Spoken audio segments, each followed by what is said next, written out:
Hello, everyone. It's Yogi here, and happy Tuesday to you. And I hope you've been really, really well. We didn't get to meet yesterday, and but we're here for a spot of stitching, and I hope you're ready. And today, oh, London is getting really hot again, and I thought the heat wave was behind us, but no, it's coming back. Today is just under 30 degrees Celsius, okay? But tomorrow is going to be 33, at least in London. I don't know about the rest of the UK, but it's going to be super hot again. Oh dear. And we are having water. What is it called? Sort of a water ban for sort of washing cars and wasting water, etc. Because this time around, we haven't got a lot of rain. Because last heat wave, over a month ago, we actually rained, but not so far. We haven't rained for a little while, so it's getting a little bit intense. And I hope everything's okay where you are. And but today is about peaceful stitching. It's always peaceful when we're stitching, and we're in this beautiful dimension when we're getting together, and just stitch it together and enjoy, do what we love to do. And so today my choice is this one, okay? It's been over a month. Lo and behold, I don't know where time has gone. Every time I pick a web and I check the last time I stitched it, it's always weeks ago. I don't know what's happening. So this piece I really, really love, okay? It's by Ciro Marchetti, and it's called Patchwork Quilt. And it's a view of a quilt room. Okay, let me show you. And I have quite a few pieces. They are kind of a view of a really nice cozy room. A lot of them are craft related, but this one is patchwork specific, and you can see just by looking at the items on the table there, and also the fabric pieces. They're just so beautiful and so intricate as well. To be honest, this is a mini version, but I would be happily doing a full size or even larger than that. Never thought I'd say that, because this was one of my first full coverage pieces, and I went small thinking it was going to be easier, but not really. Just look at the fabric, the fabric on the left side there. Can you see that? And also the wallpaper as well.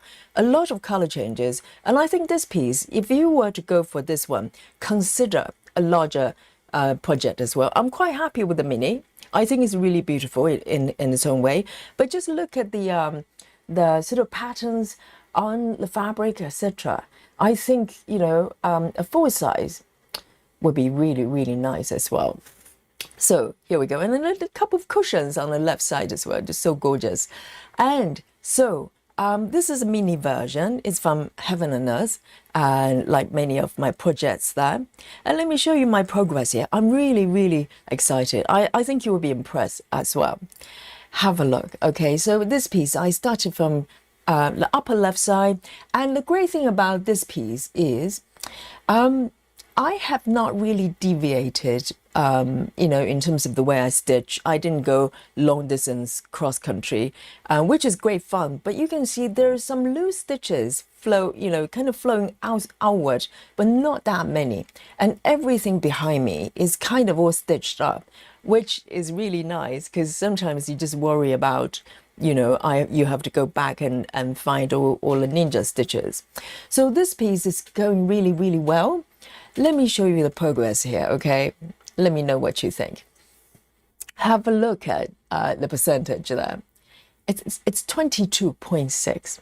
I think this might be the most advanced piece in terms of percentage.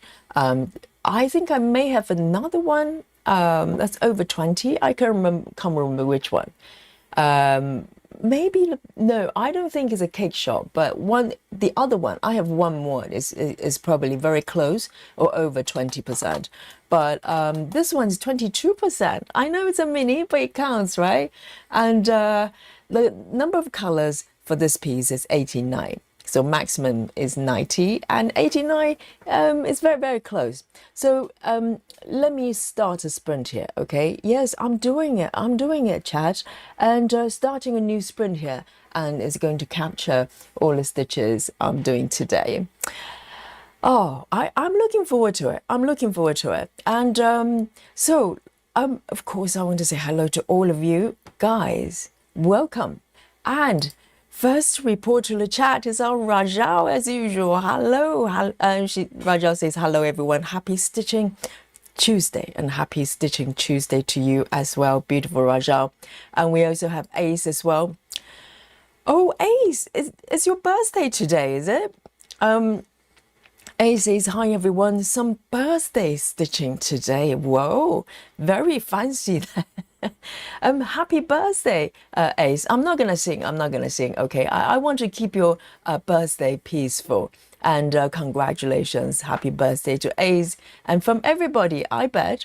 And Tracy, hello, saying hello to the chat, welcome, and lovely smile there. And Sola is here as well, and welcome. And Alyssa waving, and Renee is also here. Walk away, Renee. And Grace is also here as well. Great to see you, Grace. And Suzanne as well. And working very hard with her live stream and the channel as well. Very impressive. And Amanda, hello. And Monique as well. And says my Yogi's friend. And all my Yogi's friend and Yogi, happy stitching, and happy stitching to you as well, Monique. And Ash is also waving to the chat, and our lovely Suzanne is here. And who else have we got? Mandy as well. Yes, congratulations to Ace from everybody here. Wonderful. And Lona has joined us as well, right on time. Be here on time for the class, okay, guys? Have a great start is just as important as being there at the finishing line. And Sarah VM is waving to everybody as well. Sherry, hello. And no, Renee says, Yogi, we need some song, but when you're setting up your needle minder, something suspenseful. Oh, right, like Twilight Zone, maybe just a sound effect of dun, dun, dun, as I'm setting up my needles. It's like a horror movie. And it's not that scary. My stitching is, sometimes can be a little bit hairy, but not that, scary. Okay. And I'll come back to the chat to say hello to all of you. Welcome. And let me just set up everything so we can start stitching. Okay. I'm really looking forward to stitching with you today.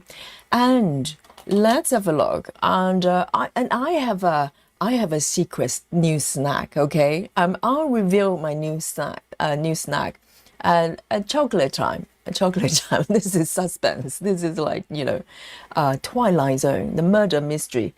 And so today, as you can see, I moved my frame, my hoop, to a slightly different location because prior to this session, let me just show you, I've been concentrating on this bouquet. Can you see that? The flower basket, the pink flowers, which involves a lot of color changes. It's just the nature of it. And so I've been working on this little bouquet for a little basket for a little while. And I think I'm pretty close. There are two, actually. There's another one on the right there. And I'll get to hopefully soon. But today, I am going to come back to the top, okay? And work on extending this line there. So let me just show you. Why don't I zoom in here? Well, let me just show you here, okay? There. So today I'm going to work on extending the top border here a little bit further down. I have not done this for a long time. I've been kind of just working diagonally, but I think I'm getting to the point that it's time to extend this top border. So I'm really excited because these colors are the first colors I worked on when I started this piece. If you look at the entire piece itself here and upper left here are these beautiful kind of jade green, really, really beautiful. And I have very fond memories about working on the upper left corner. I remember how excited I was when I first started.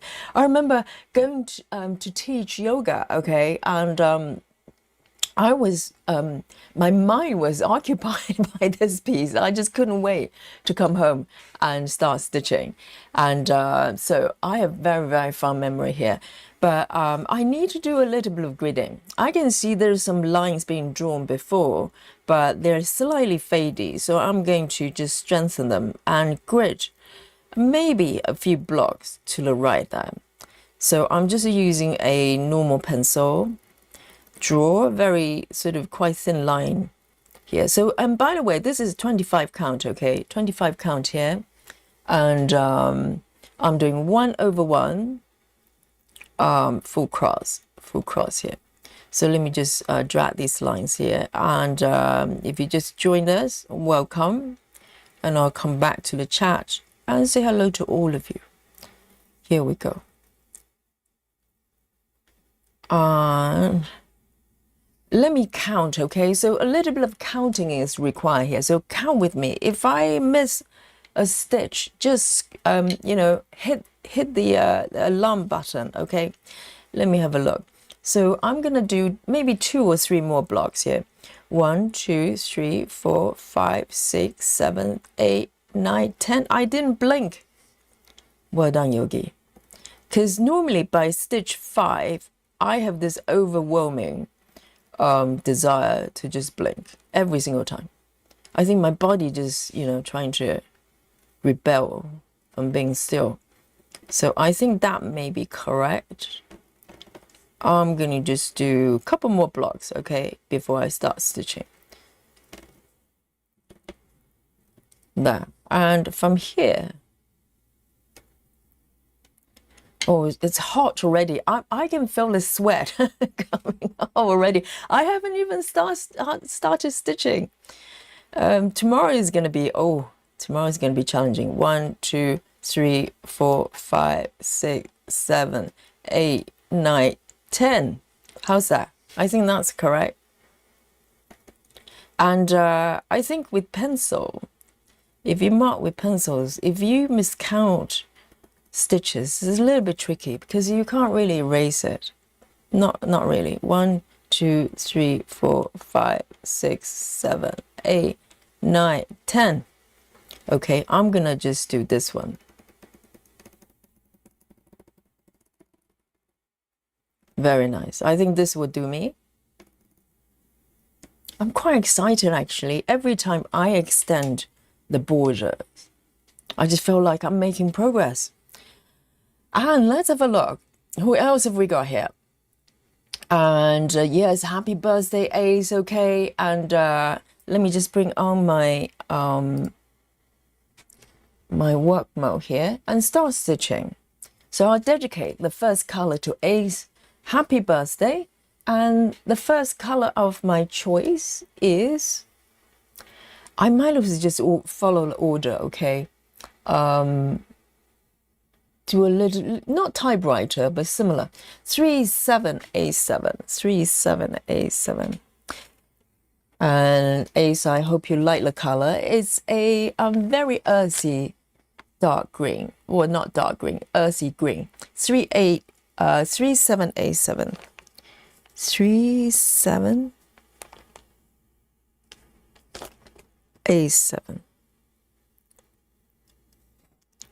Kind of grassy green here. It's very nice. And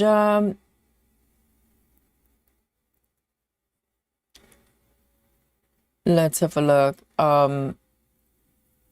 Hi, Jenna. Welcome back. Great to see you. And Mary Henry is here as well, saying hello to the chat. And Kelly has also joined us. And Love Drunk, hello, hello. Great to see you. Busy Mom is working from work club as usual. Yes, today's Tuesday, isn't it? And I will stitch for you, okay? I'm stitching for 2. I'm stitching for Busy Mom as well. And maybe I can zoom in a little bit, because these are really, really pretty colors. And I'm going to start from here. I think I'll probably do 2, and then I need to and or maybe do a yogi move. Let me see if I can do a yogi move. And this hoop is quite small. I decided to use a very small hoop. And by the way, oh, I totally forgot. Of course, of course. Oh, I lost the plot there. I am doing block by block, aren't I? I was about to go freestyle cross country, of course. Today, I'm really in the mood for block by block. And this is how I've been stitching this piece most of the time. I kind of wandered off to mini cross country for a little bit. But I always come back to block by block and parking as well. So this is what I'm going to do. I nearly forgot. Of course, this is my plan. I've been looking forward to it all day. A little bit of a block by block parking action. So this is, I'm going to fill in there 2 little stitches there. And but otherwise, I'm going to stick with 1 block at a time. See? I came in with a plot and I totally forgot. Maddie, hello.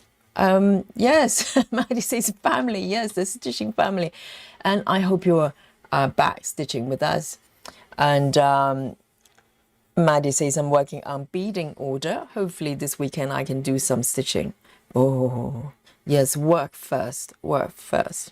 And so just... let me see how I can do this. Let me see if I can do a yogi move here. So I want to take my thread. The next parking opportunity is over there. And I don't want to take my thread over across the stitched area. So I am going to do a very discreet yogi move here. You know, within 3 minutes of stitching, I'm doing yogi move. So I am going to 1, 2, 1. Interesting. Okay, one of the stitches has already been done. So I'm going to just park it to the right there. I'm going to just mark these 3 and part there. It's very, very curious. That one wasn't marked before. All right then. So I'm going to focus on this, this block, okay? Oh, look at the colors here. They're just so pretty. So pretty. Very confetti, very confetti. Sana, hello. And TX Sunshine Cowgirl, hello, welcome. And Kristen is here as well. The Gray says, hello, I'm new to cross stitching. I love this channel. Thank you so much, Kristen. Come join us. You know, we have stitchers. They've been stitching for decades or, you know, mid-range stitchers like me who has been stitching for a few years, and also we have brand new stitchers as well. Everybody's stitching together, okay, and we can all learn from each other. And let me know whether you are stitching today with us. Clara, hello Clara. And Michelle, lovely Michelle Fuller is also here as well. Great to see you as well, Michelle.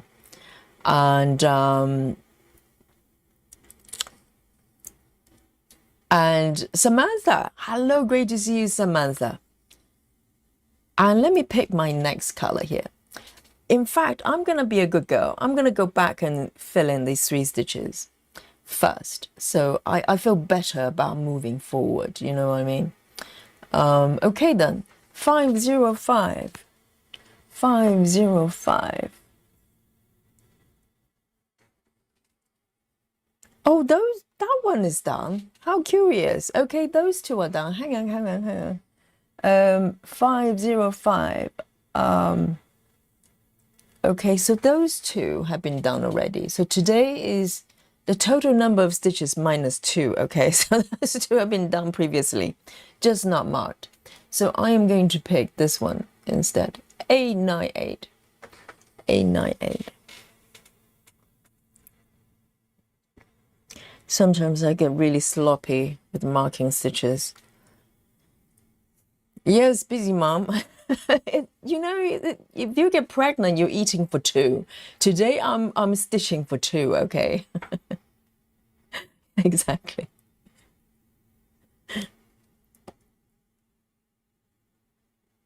Lucy, hello Lucy, says hello Yogi in chat. I love this piece. The patchwork is wonderful. Happy birthday, Ace. Indeed.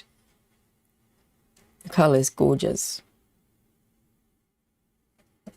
And the tension of my fabric is great. When the tension is good, it's like stitching butter. You know, it feels so good. It's like so smooth and so stable.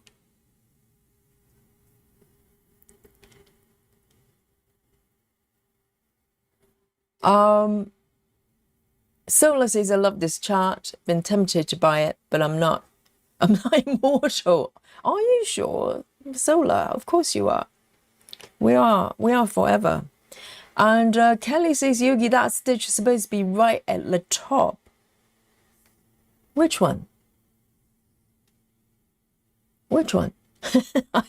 I've lost it. Oh, right, that one. I don't know what's happening here. I think there's one stitch missing, right? But I will fix it. I will fix it. We'll spot it. We'll spot it, Kelly. I will fix it. I think that one is unstitched, but somehow it's marked on the chart. So it's all good. It's all good. I will fix it. If I need to fudge, I will fudge. I have the technology. I'm a fudger, okay? Let me just end this one.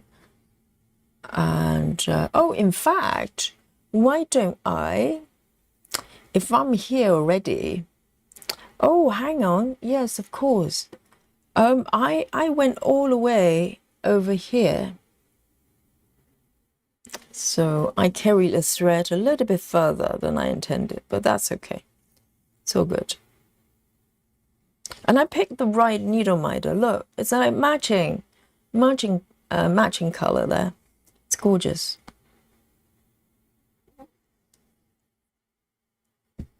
Colleen, hello. And Daria is here as well. Says hello, Yogi and Stitchy friends. Happy Stitchy day. Yes. And let me know what you're stitching today, guys. And Susan is stitching William at Christmas. Oh, it's a Christmas all the way for Susan.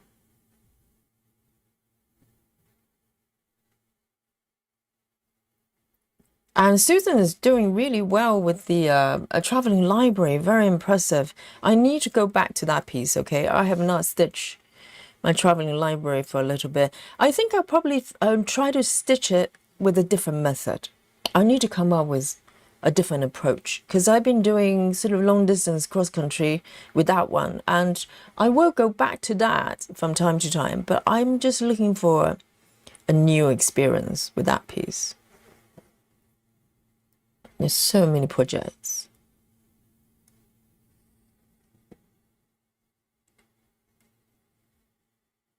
Crafty Tabby Cat, hello.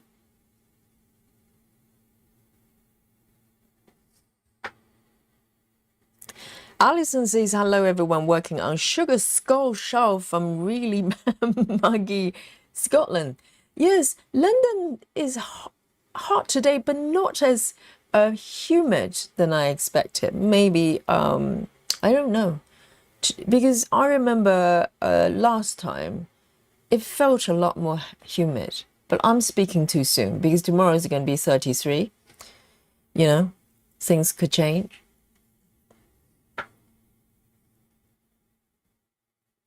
Okay, so I've completed the block on the left here. So I'm going to concentrate, focus on this block now. I need to remember that I'm stitching block by block parking. All right, so this one is the last one in this area. Beautiful. I can end it.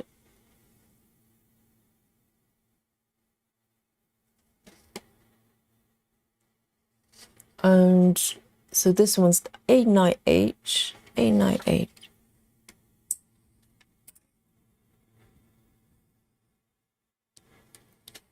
I'm sweating already. And hello, Suki. And Janine says, hello, still at work club. Oh, Janine, yes. Shall I stitch for you as well? So stitching for 3, okay. Yes, the responsibility is getting greater. Yes, that one I'm gonna fix. Okay, Kelly. I think what happened was I marked that stitch by mistake. So I'm gonna fix that.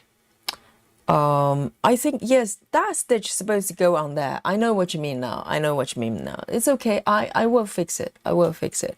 So instead of going to the top, I stitched that color here. Hopefully it's all fudgeable. All fudgeable. 378, yes, that's right. 3787. All right. Okay. So it's actually this thread right here. So it's a little bit tricky because I've already taken my thread over there. Oh, can I fudge? Can I fudge this stitch with this color? Let me let me have a look. I need to fudge because I've done a yogi move and taken my thread over to the right. I don't want to take it back. Let me just check what this color is. It's fudgeable. It's 3371. It's quite dark as well. It's very similar to this one. Kelly, let me fudge, okay? It's between you and me. If you don't tell, I won't. 3371. You know, sometimes you have to fudge. And 3371. Okay, it's a very dark brown. It's not even black, so it's perfect. It will blend. It will blend. It won't be able to tell.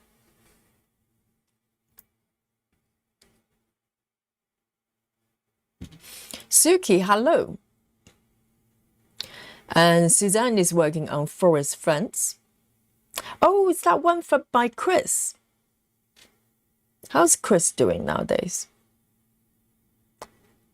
We don't see Chris much recently. And Alisa says I was taking a small break from Pokemon, but it's what I reach while trying to decide what to work on today. Well, just stitch another piece. How's that? Just, have a little reset. Just have a reset piece. I think that's a very nice idea. Wouldn't you say? It doesn't matter. You can love a project so much, but it's nice to have a break from time to time. It's nice to miss a project, wouldn't you say? Oh, I love this fabric tension today. It's just so delicious to stitch. The needle just glides through like butter. Butter stitching. Okay, maybe dairy-free butter. Okay, guys.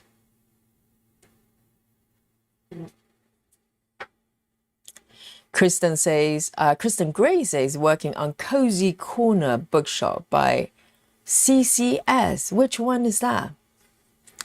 Florida is boiling, so I had to find indoor activity. Yes. I mean, if you're lucky enough to stitch outdoor, you can do that. But sometimes it's so hot, it's probably not a good idea.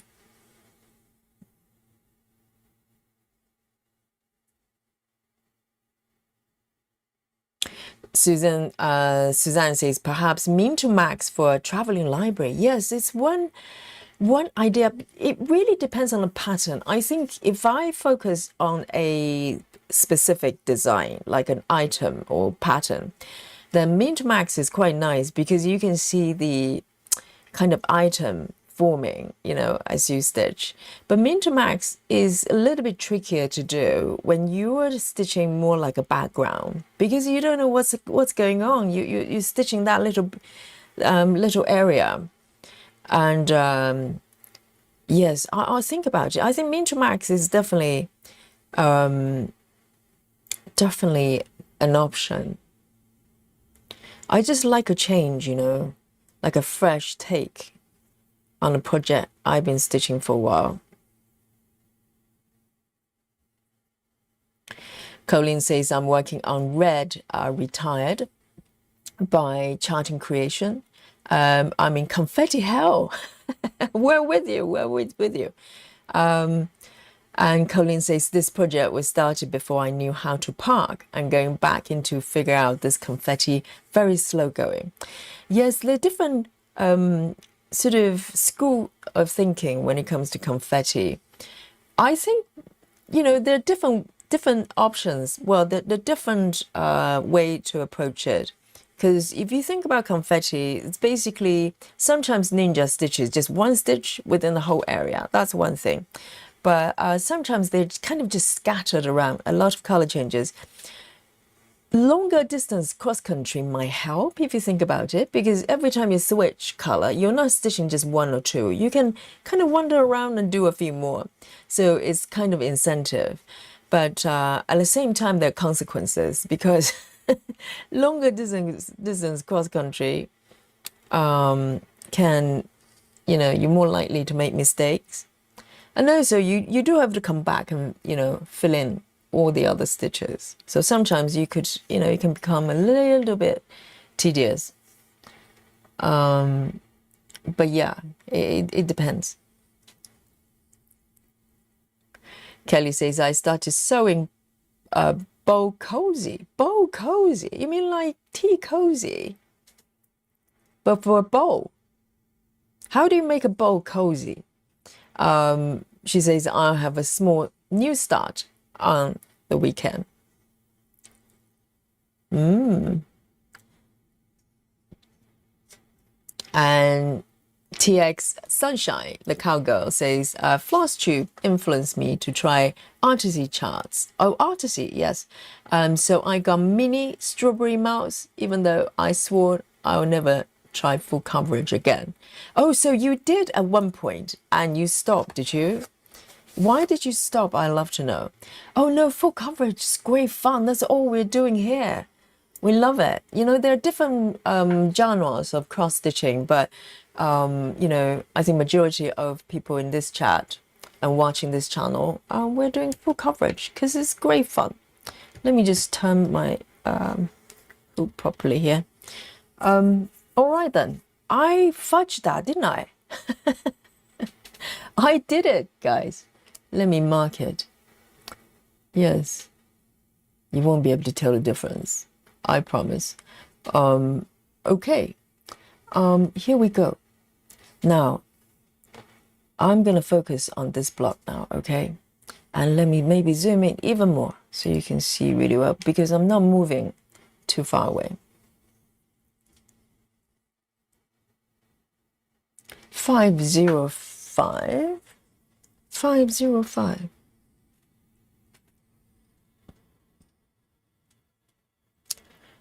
505.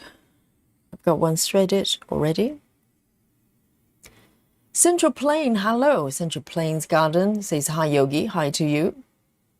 And Taha Brown says, how beautiful. Thank you very much. And yes, it's a gorgeous piece, isn't it?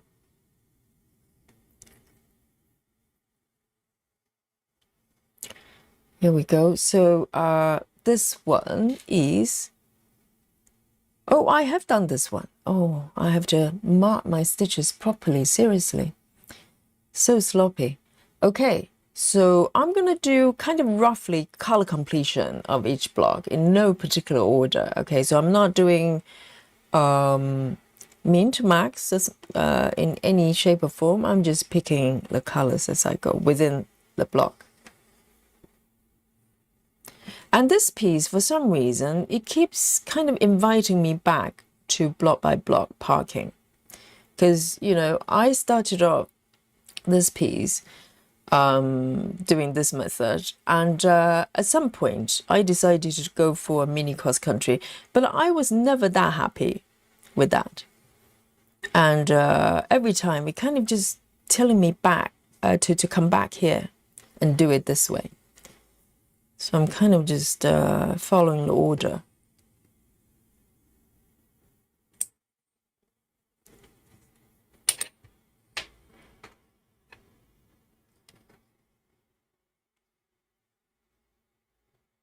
One more stitch here. And I'll try to be as disciplined as I can without sort of starting to wander off outside the box.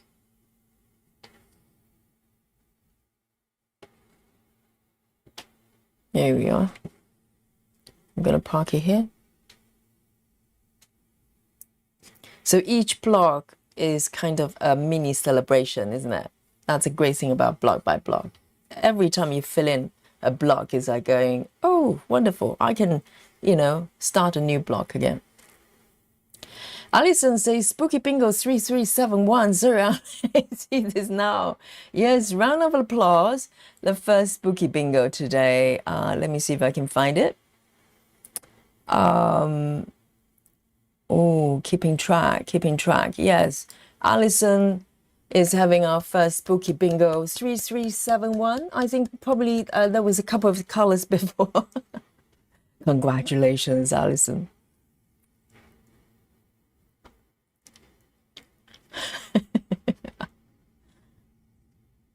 And Tracy is stitching Gotta Go by Jeffrey Severn from Hate. Oh, that sounds a little bit melancholy, just by the name. And Kelly says, I like my fabric very tight, like Elisa of Stitching Masterpieces has hers. Yes, I think her fabric is kind of quite tight as well, which I like. Otherwise, you know, just watching people stitching makes me nervous if the fabric starts to go up and down or really loose. I just get anxiety watching it. Okay, so this one just one stitch. So I'm going to break the rule a little bit, because one stitch here, there's a little one over there as well. 905.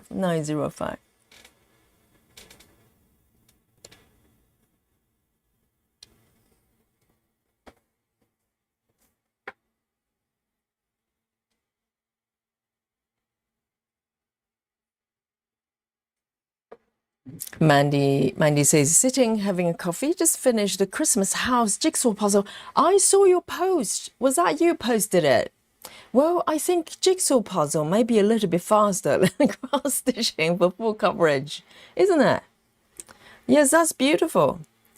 And I love the fact that there are quite a lot of Amy Stewart pieces. They have jigsaw puzzle version as well. That's really nice. And what do you do when you finish jigsaw puzzle? Do you take it apart and start again next time? Or do you frame it? Do you glue it? Or do you give it to someone else? So many things you can do. So just one stitch here. I'm going to end my stitch. And then there are a couple of locations I want to fill them in, because I can't really part them. I'm going to just do this little one.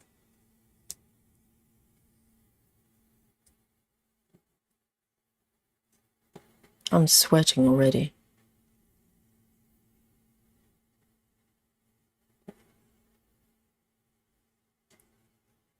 And I'm going to park over here. Oh, you know what? Yes, I was going to tell you later on when we have snacks. No, spoiler.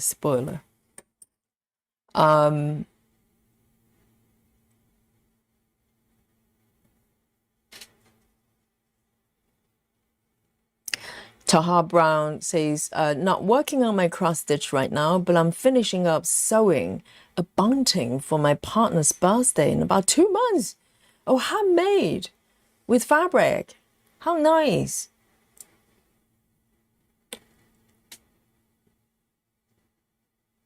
That's very, very nice.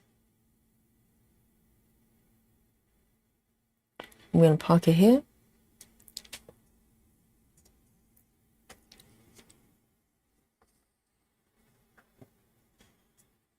And next one.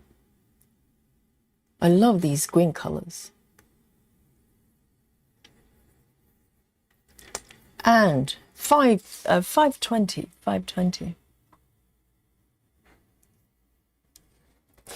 I'll take a sip of my water here. Alison says, Chris, Cross Stitch Meadow released a video today of a project stitch tracker he has made. He made a stitch tracker with what? With an app. So you just take a sip of water here. He's so clever, isn't it? Best friends, hello. Welcome. Great to see you again. And Lynn Burgess is here in the chat as well. Lynn says, hi, Yogi in chat. Working on traveling library around the chair area. Oh, I cannot wait, Lynn. Guys, have you seen her work? You know, Lynn's work? Gorgeous. The traveling library is going so well. I don't know how you find the patience to stay, you know, in the same area and stitch and complete the objects, or, you know, like a chair. It's not a small area. It's huge. It's really remarkable.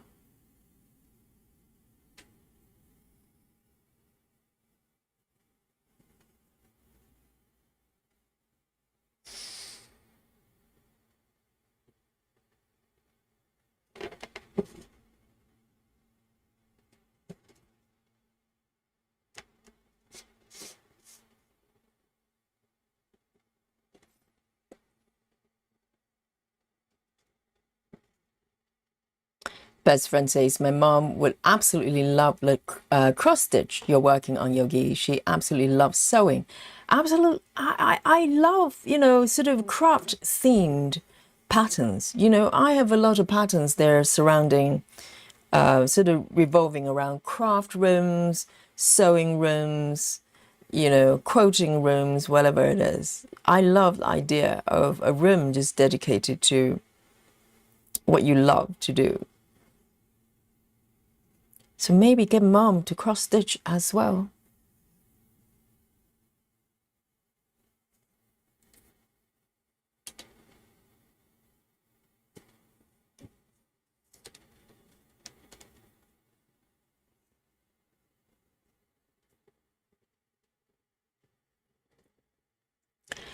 And TX Sunshine, the cowgirl, says, basically it comes down to the amount of confetti that Hayes thrives on. And I was not enjoying my stitching.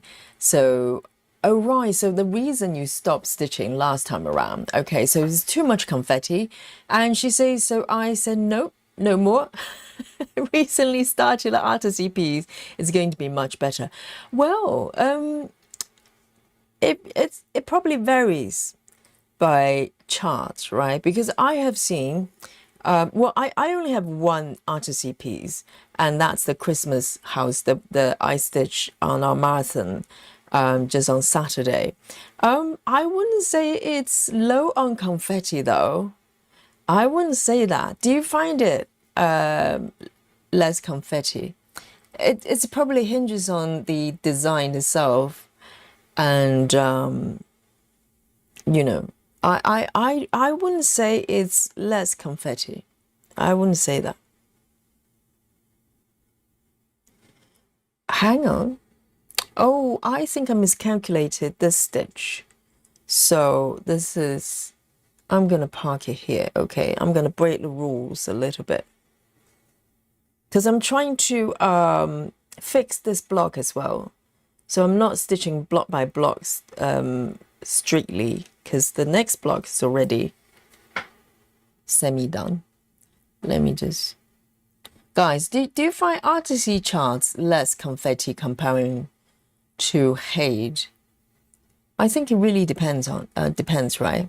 But that's part of the fun, TX Sunshine, the cowgirl, is that, you know, as we were talking about this topic the other day, sometimes when we're up against a challenge, we have to come up with creative solutions, and that's part of the fun. But of course, I totally understand. If it's too overwhelming, it's no fun, right? Maybe sometimes you just want to stitch.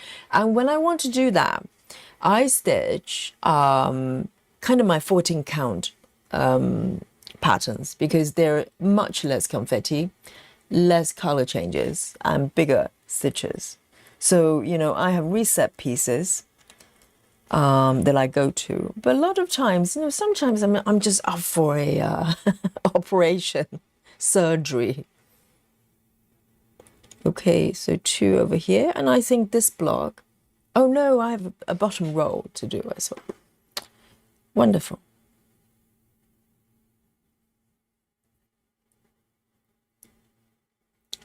Oh, Suzanne has got Morgan hoop as well. I think someone mentioned the other day. And why is it so great?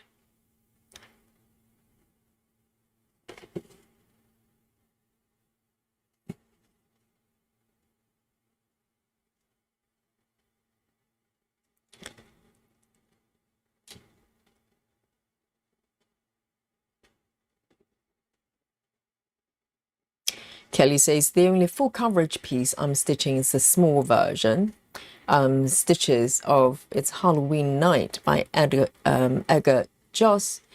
Right, so it's from Stitches, so beautiful. Yes, well, depends on the patterns. Small doesn't mean less confetti though, because Stitches is so beautiful. The so-called small version, they have small, less stitches, but they have more colors comparing to Heaven and Earth most of the time. Because I've got a small from them, the Festive Seaside or Seashore. It's got over 100 colors. You know, comparing to Heaven and Earth, maximum 90. So it all depends. Small doesn't mean less confetti. It just, you know, maybe the number of colors, perhaps. Gayla, hello. Gayla says, love these colors. Me too. It's like jade, you know, so beautiful.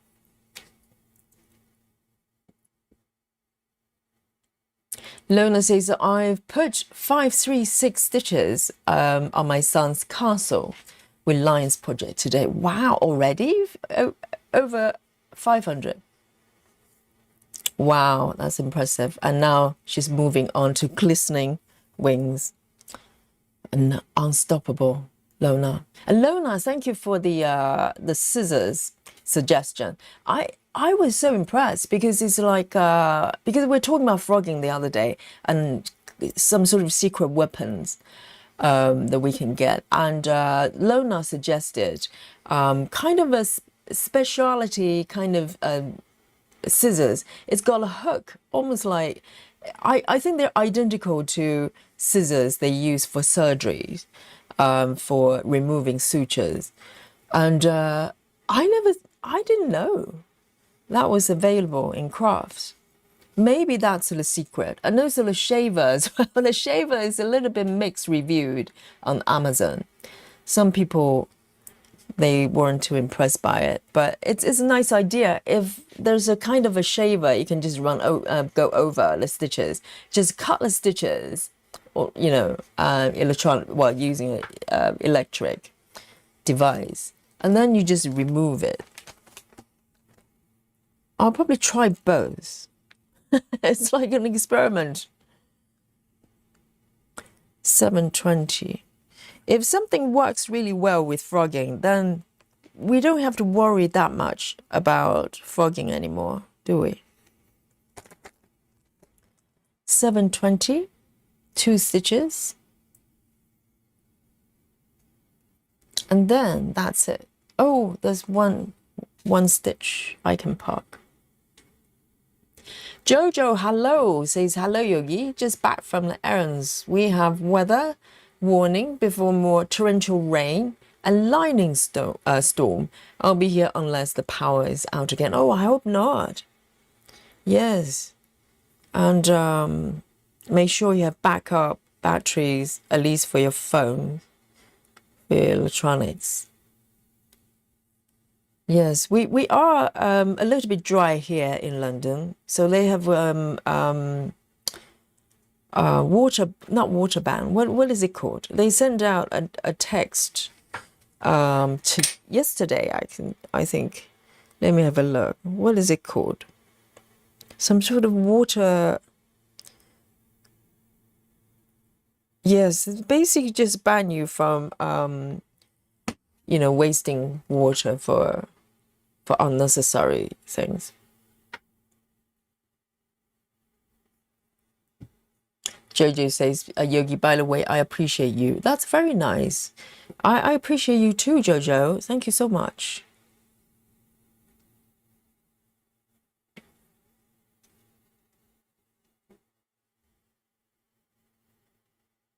Mandy, regarding the completed jigsaw puzzles, Mandy says, I break it up and give it to the charity shop. Very nice.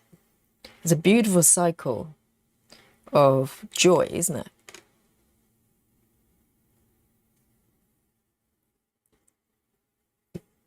Because I always, I rarely complete the full piece because for me, jigsaw puzzle is just, at that moment, like Sunday morning or whatever, and you have a cup of coffee and, you put a puzzle, few pieces together.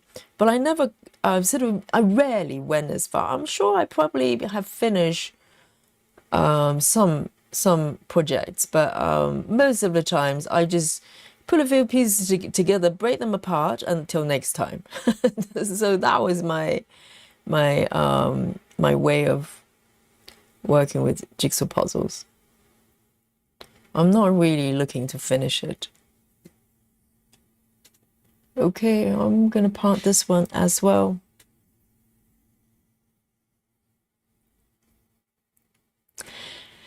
Lynn, hello. Lynn says, lovely Yogi fellow stitchers and Cynthia. I don't know why I have gone off stitching. Really? Lynn, what's happening? Did Molly do something? is Molly sitting on your webs? Let's face it. So you can't stitch. Oh, it's okay, Lynn. Sometimes it happens, And just watch Yogi stitching this beautiful piece. I bet within half an hour, you're going to go rush and try to pull something out and stitch with me. Yeah, sometimes it happens. Sometimes you just have a few off days. And the important thing, I think, when you are kind of off stitching is not to feel guilty, not trying to, kind of fight against it. Just let it happen. Just let it happen and do something else. You can watch Yogi, you can watch other people stitching, or watch something else. I don't know. And just give it a break. 919. Because the more you fight it, the more you resist, don't you?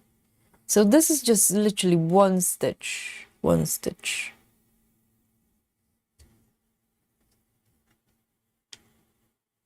I think just like food, if even your favorite food, you sometimes go off them and you just eat something else. No big deal.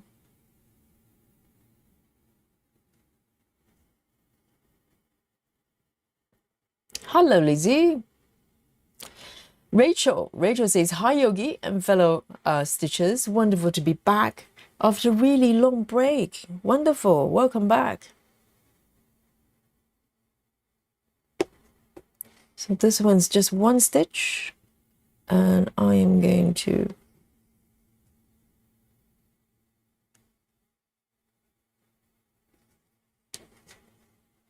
unstitch it. 919. 919.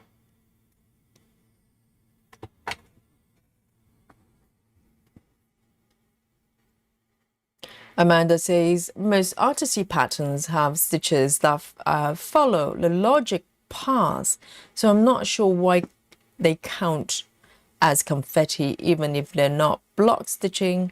I would say much less confetti than hay. Well, depending on what your definition of confetti. For me, I don't know the theories. I just I define them through perception, really. If I find there are a lot of color changes, I call them confetti. That's it. I don't know any technical definition. If there's a lot of color changes within the block, I call them confetti. Lona says, Okay, so it's a reply to TX. Mary Henry's, yes, I've said hello.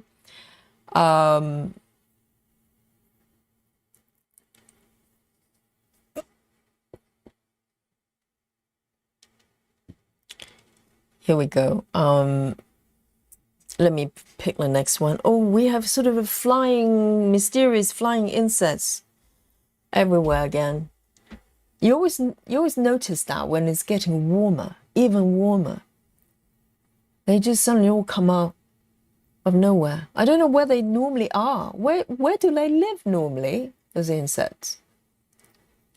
They have to live somewhere. 900.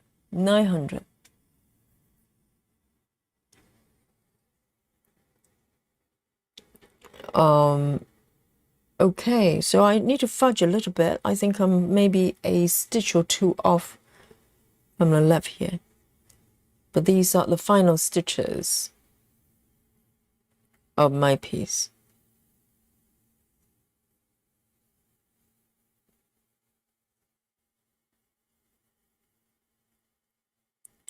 Alison says the tracker he made is an Excel sheet. Oh, and by Chris. It's an Excel sheet. He has linked in his video. Anyone that wants it. He's so clever, isn't it? I just yes.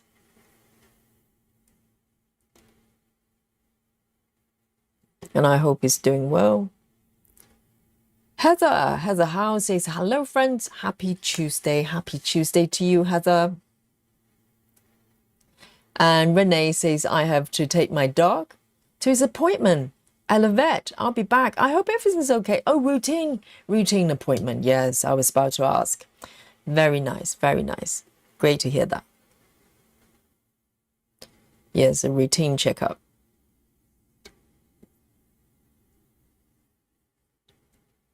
All right, and the last stitch here.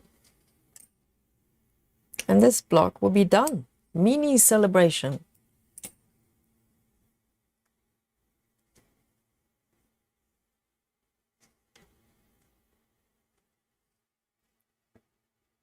Very nice.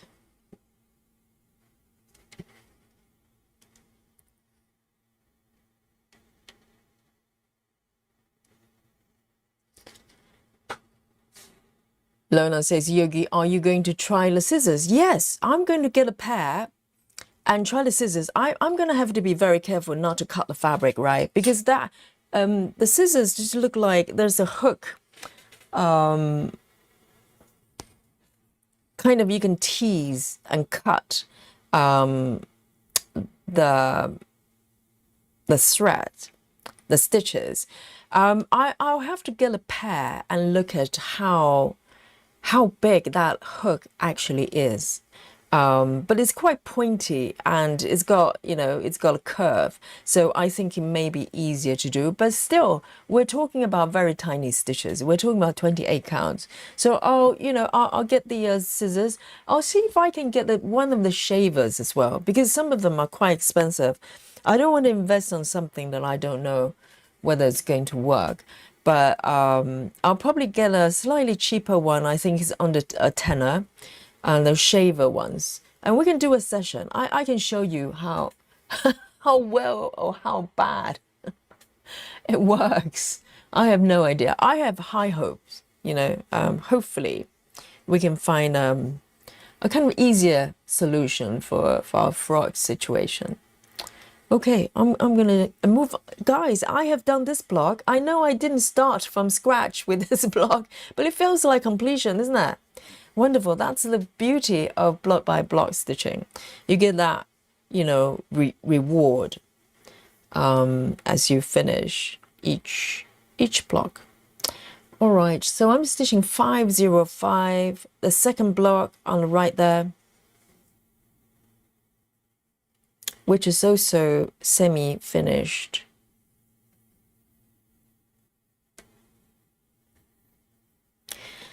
Samantha says, off to my second job at Walmart. Maybe I can get some stitching in tonight. Samantha, working so hard. Yes, and I hope you have a safe journey there, and maybe we can tune in as you are working, hopefully, and enjoy the day. That's the most important thing. So this one, I have to fudge a little bit because I think this stitch is supposed to be one stitch above. This dark green, I stitched it in the wrong spot, so I'm going to fudge. Okay, let me fudge.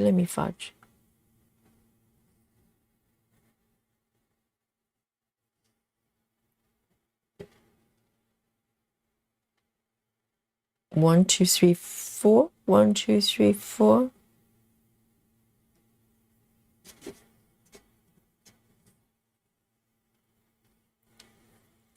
Lona says, Yogi, like I said, nothing's hopeless. Sometimes you just need a little help from finding a solution. Yes. And, you know, all you need is someone as clever as Lona, just point you to the right direction, isn't it? Because I think the key is having some sort of better tools to work with it. Because the tool can cut the threads a little bit more easily, then it's just a matter of doing it, you know. So I'm feeling a lot better. Maybe I can save my Gecko Rouge piece.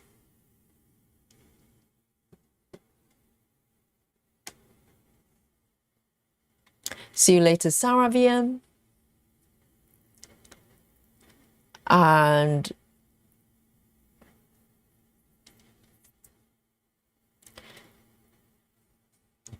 Alisa says, I always called a lot of single stitches confetti, but maybe they're ninja stitches.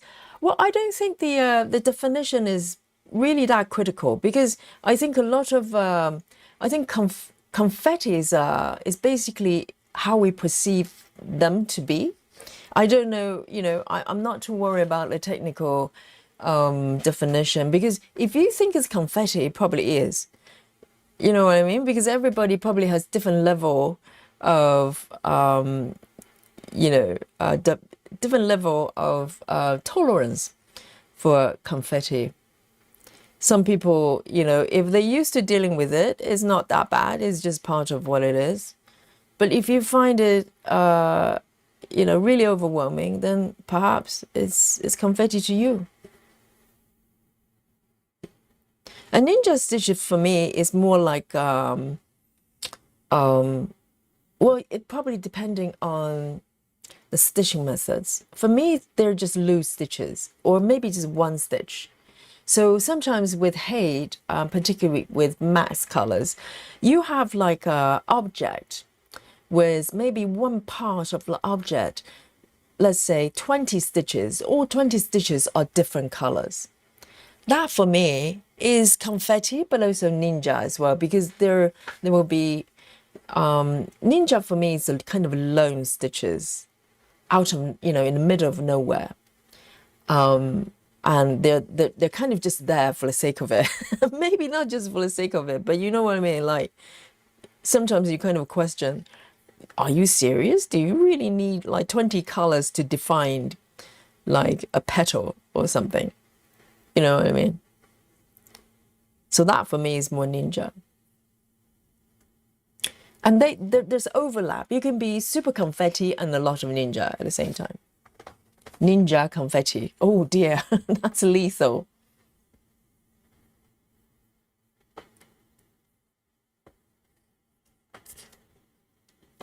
Lynn says, Yogi, I can hear the hedgehogs crunching their supper. You have hedgehogs near where you are, Lynn. Lynn says, Molly the horse is eating her grass in her paddock. Oh, good. Have you found Molly a gentleman friend? I think that's what Molly needs. I think that's it. Where am I? Here. 2. Okay. I need to remember to park, because if I'm chatting, I just keep going. All right then. I am going to park it properly now for the next block. Normally I park on the highest position, to, you know, upper left basically, but sometimes it just happen to be on the right side. 1, 2, 3. 1, 2, 3. Okay, I'm gonna part properly now. So it's a little bit of waste of threads because I have to take my, there's stitches nearer to me, but the best practice is to park it on the highest point on the left, whichever it is, wherever it is. Okay, good. Now I'm slowly setting up proper block by block parking situation here. And also, yes, of course, I need to start from the bottom, isn't it? I totally forgotten how it's done properly. You're supposed to go from the lowest part thread and moving up. A little bit out of practice here. Just one stitch and that's it. And what is the sound hedgehogs make? I know Sonic the hedgehog, but I don't remember the hedgehog making noises.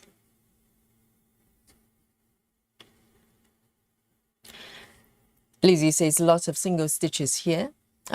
Lots of single stitches on ninja. Sometimes you get twin ninjas. Oh, twin ninja. What about triple ninja?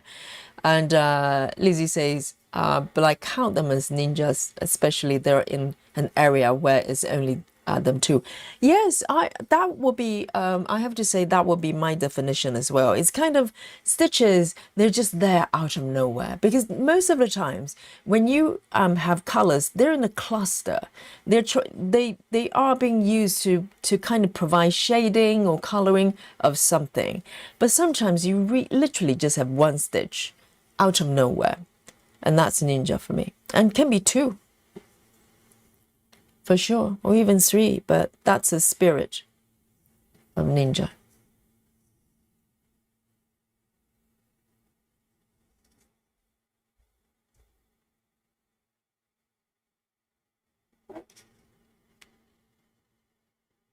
Rachel, hello Rachel. Rachel says, I didn't sleep last night very well and felt poorly today, so no workout today. Oh, Rachel, I hope everything's going well.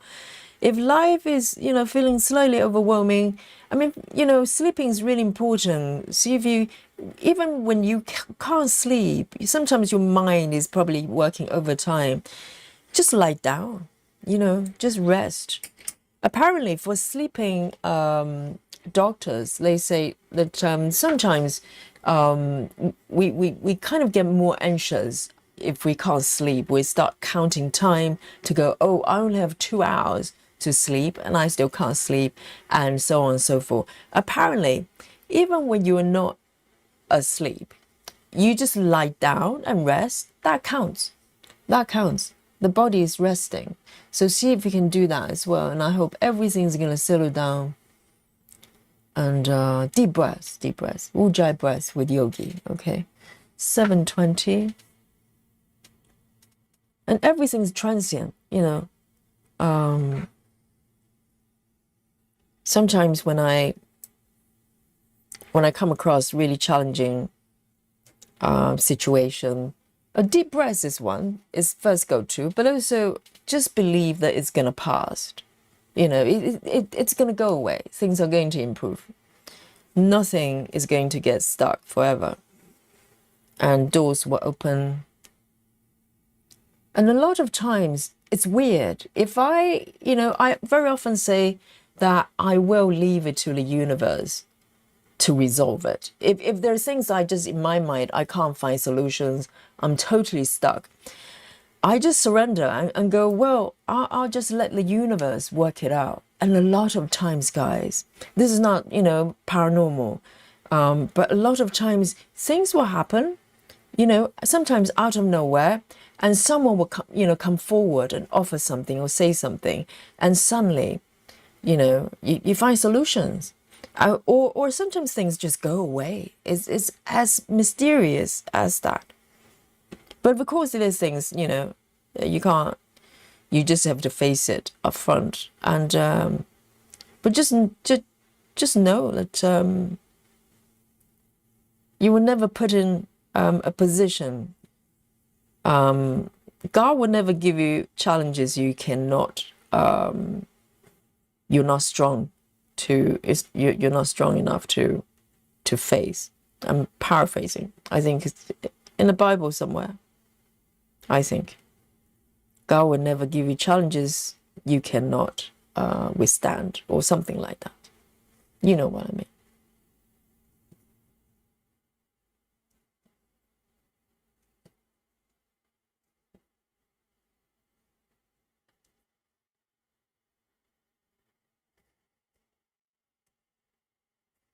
So, Susan says, traveling libraries certainly train you with confetti. Well, I actually find, because I'm doing max color as well, yes, there are areas, they're a little bit confetti for me, but, remember when we were doing the bumblebee, that was a little bit brutal. But in general, probably because I'm doing longer distance cross country, I actually find it relatively okay. Relatively okay. 1, 2, 3. So that one is done as well, I think. Oh, this is a little bit strange. Okay, 1, 2. Fudge time, fudge time. Let me fudge this one.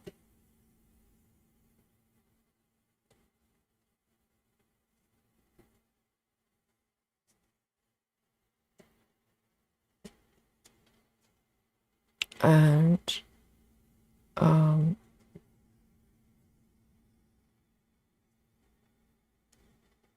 I end it?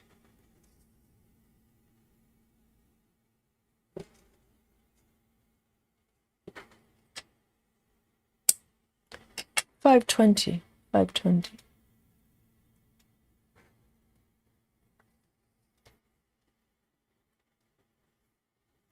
Rachel says kittens came downstairs for the first roam around today for about 15 minutes, and one of them grown female cats hissed. It's about to happen. They'll probably play fight, right? Yes. In the beginning, it's a storming and forming, isn't it? In the beginning, there's going to be a little bit of a battle for the territory for the older cats, but they're going to come around. I'm sure they're not going to harm the little ones. They will be fine. Just give them a little time.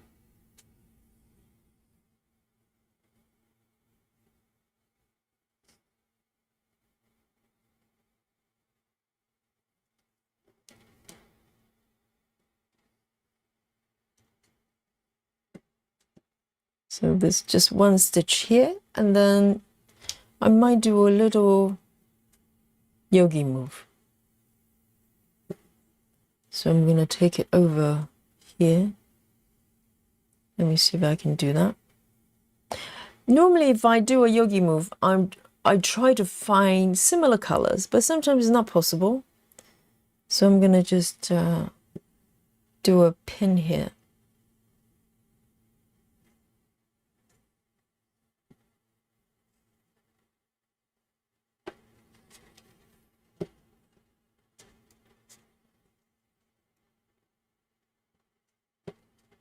And I remember when I first learned how to block by block parking. So this is the first parking method I learned before gemmas, stitches, etc. I was obsessed with it. I was just thinking it's almost like a chess game. And, you're trying to figure out where to park next would be the best spot, etc. Oh, there's one stitch missing here. So 1, 2, 3. Very nice.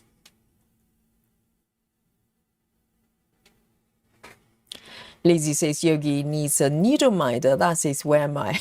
I think, well, they're all sort of goodies, like a t-shirt, a mug, and, a needle minder says, where am I?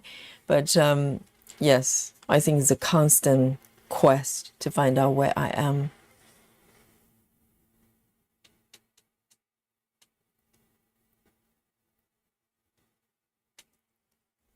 All right. Very close to completing the second block here. Very happy. Amanda says, if I'm not carrying my floss more than 2 or 3 stitches, I don't consider it confetti. Well, so it's perception. So it's Amanda's rules. For other stitches, they may have different definitions. So it's a very perception thing, I think.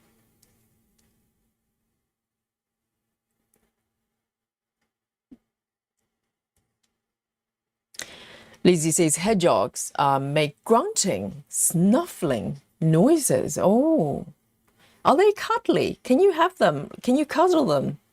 Are they like, you know, are they nice to people? I don't know.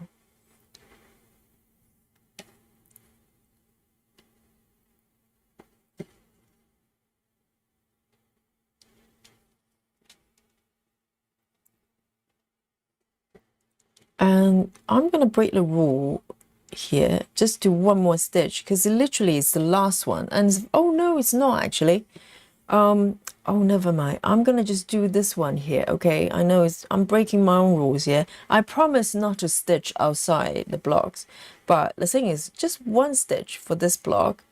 And then I can park it a little bit far away. I can park it over here. 1, 2, 3, 4.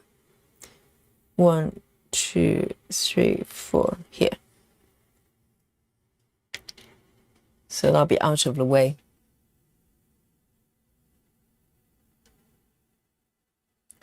There. I do enjoy when I'm in a mood to do block by block parking. I just enjoy so much because all you're focusing on is this 10 by 10 block. That's it. And the part thread is very easy to manage as well. You delip everything away and start from the bottom and then just stitch the remaining stitches. It's just quite nice and just keep moving forward, you know. All right, this is Ninja Stitch. Have a look. And literally just one over here. 703. 703. And only this one, I think the last one in the area. 703. But it has to be done.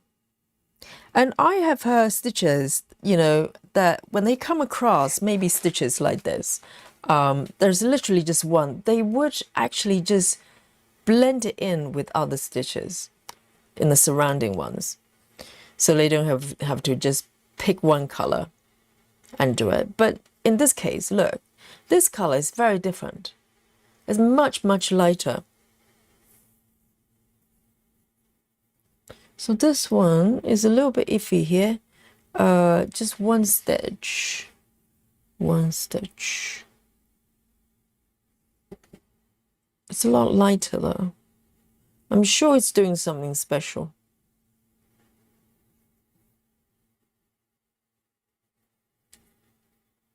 Lynn says, Yogi, 3 hedgehogs. I feed them. They come same time every evening.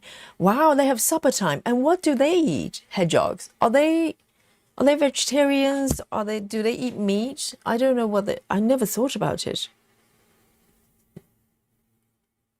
Do they snack? That's so sweet though, having hedgehog to come to you.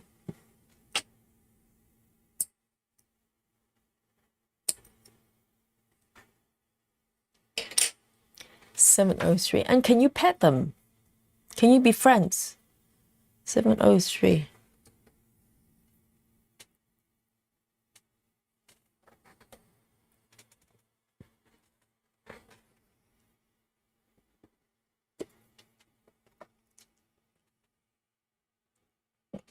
Lynn says hedgehog snuffles. Oh, you mean like runny nose? So constantly having a cold.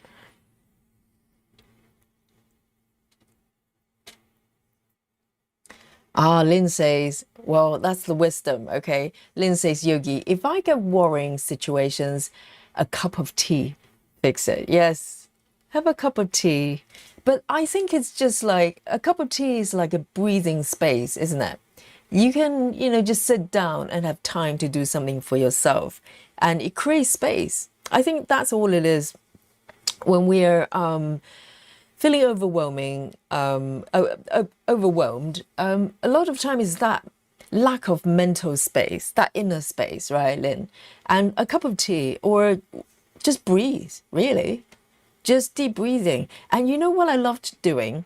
Well, so it's nothing to do with religions. Okay, so I don't follow any particular religion. But when I wake up in the morning, if I remember, I have to confess, sometimes I don't remember. If I remember, so for instance, if I go to the bathroom, I brush my teeth, and afterwards, I'll put my palms together in a prayer.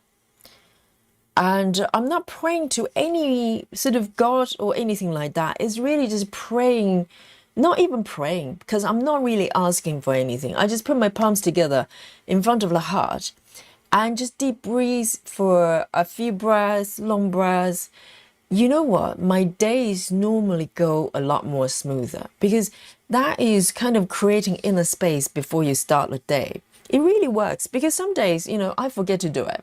Sometimes it gets hectic, if I'm rushing a little bit in the morning, I forget to do it, I notice it. It's just a little gesture, just palms together to the heart and just breathe. That's it. And I don't think I even, think about anything in particular. Kind of just, going inward and just be at that moment, just notice the breath. That's it. That's it. And, space opens. I'm a lot more patient and, just generally calmer as a person. 779. 779. And very often, if I have a challenging situation, I just think about the past challenging situation and kind of to look at what happened when I'm in a sticky situation or in a difficult situation, and every single time things are resolved. So that is probably a good indication for you because eventually you're going to find solutions for it. Things are gonna just be fine. So I know it's easier to say afterwards, but I try to draw the lessons from the past. Okay then, so I've got 3 more stitches here. 779 has been stitched already. 779, because everything is temporary. Problems are temporary. Kristen says, God will never give you cross that you can't carry. That's very good. Yes, that's exactly. It's a very similar kind of, sentiment. God will never give you challenges you cannot handle or something like that. Yes, absolutely. If you're being tested, consider yourself a chosen, person because God trusts you, or God, who, whatever your God is, the universe, they will, they entrust in you. They have confidence that you could ride the storm. 501. I know it's when you're in the middle of it, it's very hard to think that way. But, it's something to think about. 501.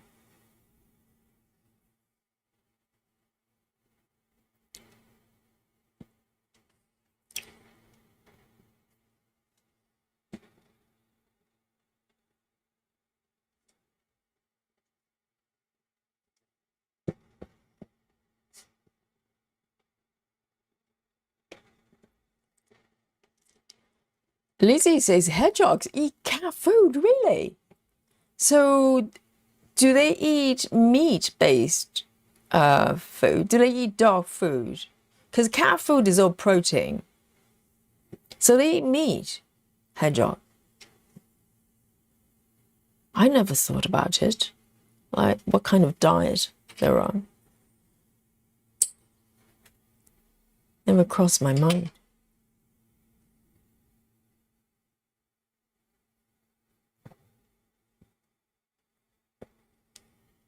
Lynn says, Yogi, a hedgehog will roll in a ball if you go too close. Yes, they're prickly, aren't they? Yes.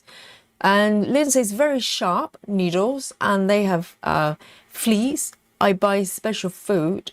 They have fleas like bugs. I buy special food. It's dry, so I give them water. Oh, that's so nice. So the hedgehog food you can get. I never see that in the supermarket. You know, sometimes they have an aisle for pet food. They have they have cat food, dog food, bird food, or sometimes they have rabbit food for bunnies. I've never seen hedgehog food. So it's protein based. Yes, they are prickly, aren't they? So you can't be sort of friendly with them and pet them, etc. That's fair. They want their personal space. I respect that. I don't want to get pricked by the needles. 501. 501.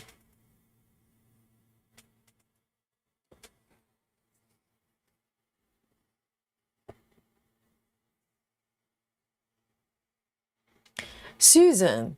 Yes. Oh, this is a tough crowd, isn't it? Yes, let's have a look. Okay, let's examine the situation. Okay, let's review what Susan is saying to Yogi. Okay, Susan says, so did you forget to pray when you went off track with your gecko rouge? I think that particular day, and maybe for a few days, I forgot to pray. Susan. Ouch. Can someone please get the knife off my back? That would be very nice. Thank you very much. Oh, that's better now. Oh, thank you. Oh, yes. Yes, I think I probably forgot to pray for a few days. Okay. Heather Howe says, sometimes in the morning, I take some deep breaths and say, thank you, Gaia. It's very calming. Yes, it's a very similar thing, because if you have something or someone that you pray to, then yes, that's great. Sometimes, I don't know whether you do it, because I have quite a lot of quite a few cats in my life. They became angels. Sometimes I say a prayer to them. I say, because I see them as my guardian angels, and my mom as well, and I'm sure my dad as well, to be fair. And I just, I thank them to be around me and protect me. And they're my, my kitty angels, my mom, and my loved ones that have, gone to the other world. And I'm sure they're around me, I have no doubt. And I feel loved when I think like that. A23, so, because sometimes we're overwhelmed because we think we're up against something on our, alone. We don't have help. But it's not true. It might not be human help at this moment, but angels are always there. The real angels.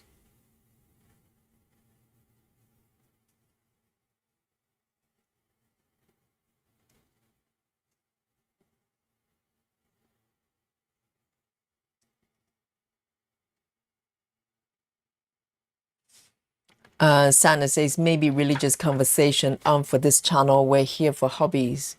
Who is talking about religions, Santa?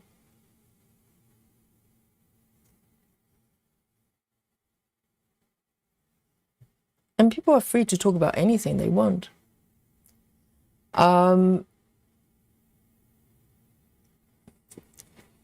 Tag Sunshine Cargo says, not woes me. Hobby is fighting stage 4 metastatic cancer, going through chemo while having to work a full-time job.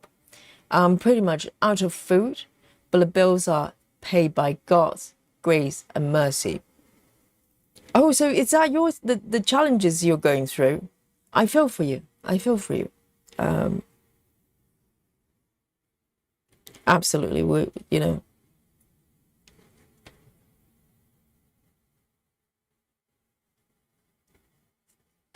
Clara, I know Susan is being so cheeky, isn't it?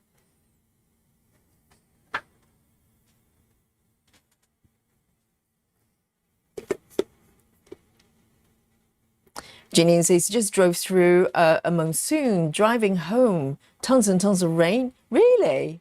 thunder and lightning. Be careful, Ginny. Did you know it was going to be like this? You should have stayed home.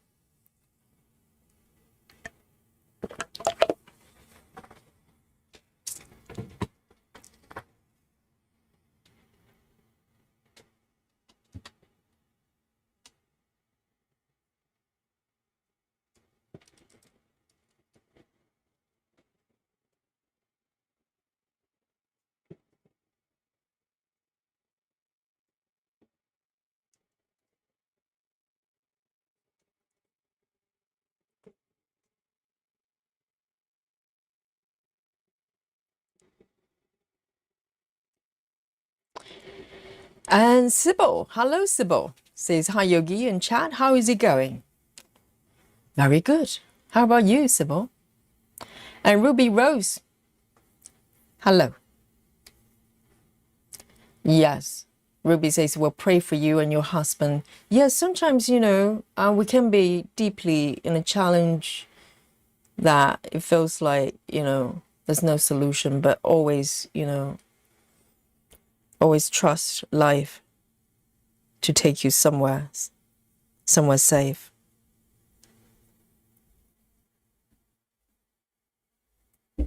Oh, my needle is stuck. I'm being attacked by insects, guys. I'm literally being attacked live here on Yogi Stream. There's something that's flying around. I think it's a bright light as well.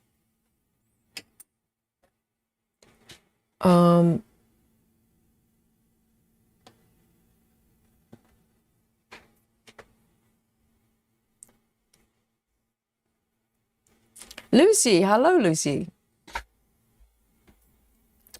Yes, thunderstorm is scary, isn't it? The noises and the lighting as well.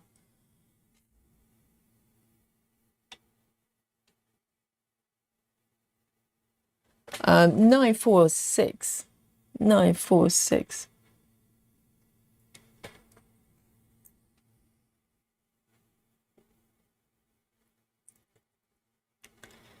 Lynn says, Yogi, when I go to my kitchen, the first thing I see is a picture which says every day is a gift. Absolutely. Yeah, I love it. Yes. Sometimes we need to be, you know, reminded, because sometimes we're kind of just are preoccupied with, you know, just everyday things, and we forget. But luckily, you know, because I teach yoga, so I have that space just, you know, by default, that I'm in that space. I'm able to spend time with my students. And you know what, sometimes before I start a class, there are days I'm human as well, so there are days I feel kind of, you know, sluggish, that I feel like, oh, today is going to be a long day type of, you know, the days like that. And as a yoga teacher, sometimes you feel like, you know, you are responsible for the energy of the class.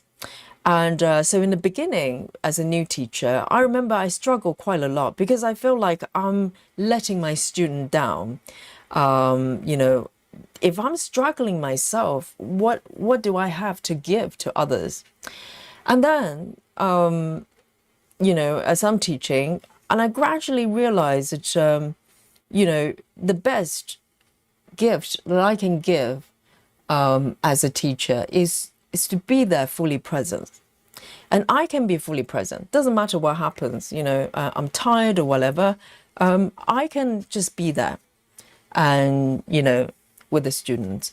And things started to change. You know, sometimes when I have very tired days, maybe, you know, been teaching a few days in a row, a lot of classes, and or there's things in my life that kind of distract me. And now I'm able to kind of just, you know, find a space to stay in there and be with my students fully, 100%. So a lot of times when I finish teaching, I've forgotten what I was worried about before. You know what I mean?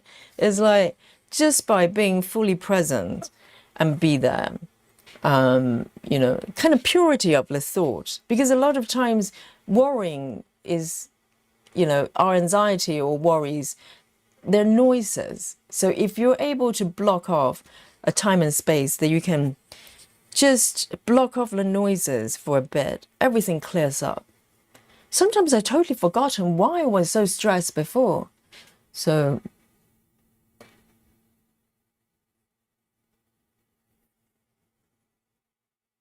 okay, I'm gonna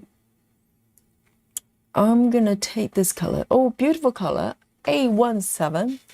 A17, and I find stitching does that as well, because I have to focus on, maybe that's why I love a little bit of confetti, because when you're managing that process, you are, you know, resting your mind from whatever you're kind of spending a lot of time thinking. And that's why hobbies are really good. It takes your mind away.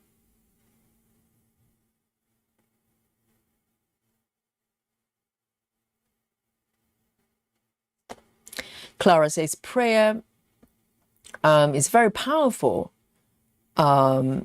Yes, it's a thought, isn't it? Because everything in the universe starts with a thought.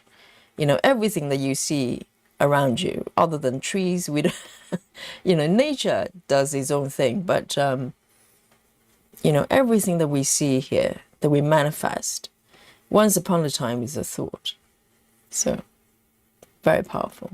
Lucy says you're kind and wise. My mom was like that. Yes, I will be your mom, Lucy. Yes.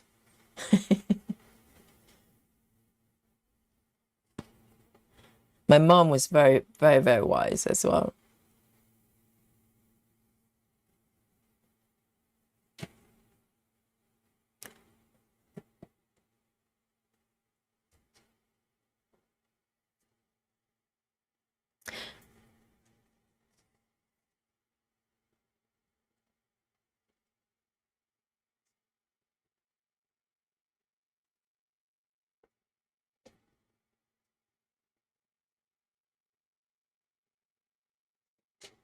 And I am going to park to the bottom, to the block diagonally to the left, because that's the next block I'm going to be stitching. Oh, there's just one little stitch over there. What do I do? All right then. This is tricky. I might do this one. I'm going to leave one stitch here, and I'm going to stitch it when I get to this block because it's too far away. All right then. I'm going to park here.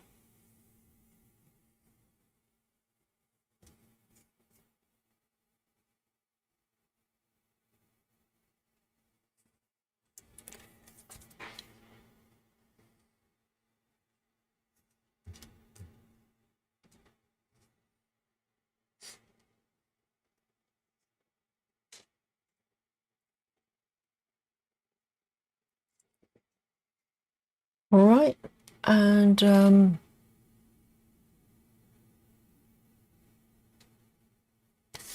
606.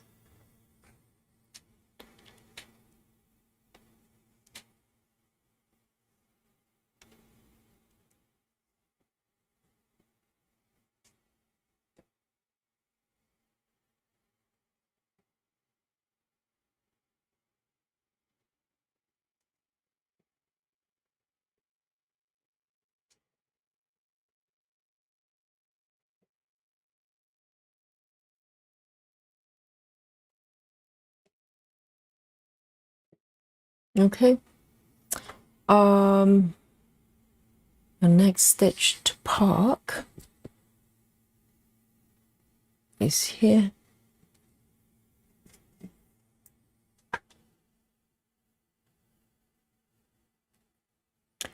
Very nice. So bar one stitch on the right there, I'm gonna stitch when I come to this block underneath, because it's a little bit far away. Otherwise, this block is done, guys. Not bad. I know it was half finished, okay? I didn't start from scratch. So I'm going to follow sort of roughly diagonal in terms of order, okay? So I'm going to move down to this one underneath here. And I'm going to take care of the part threads first.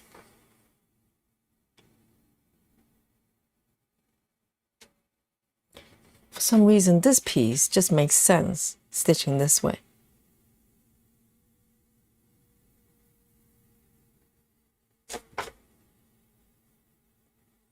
Lizzie says, I felt blessed every time I hear my mother's voice. She was my best friend. She's my best friend. Okay. Oh, very lucky. Yes, definitely cherish the time together. I think the bond between mother and daughter is just the most special one. Cannot be replaced.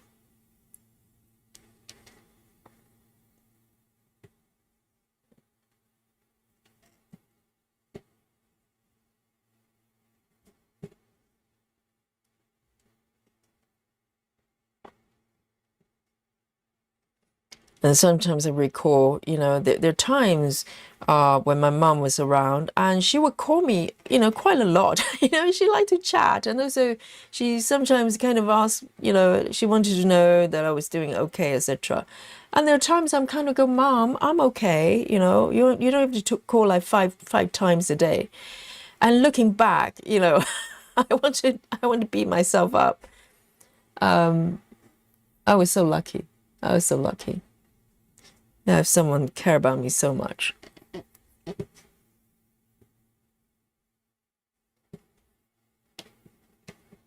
I know sometimes when you have that kind of love every day, you kind of take it for granted sometimes until you don't.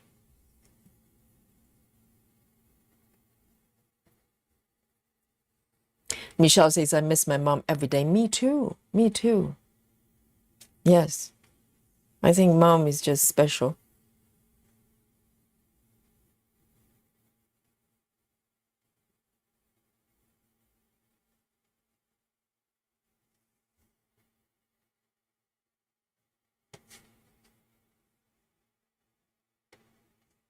Lucy, you're not driving on pavement, are you?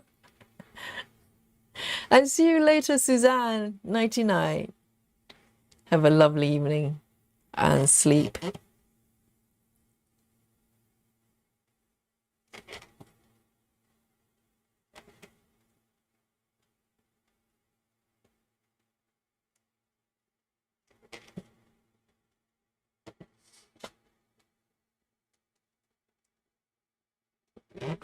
Oh, this color is so bright, so lovely. Okay, I am going to end this thread here.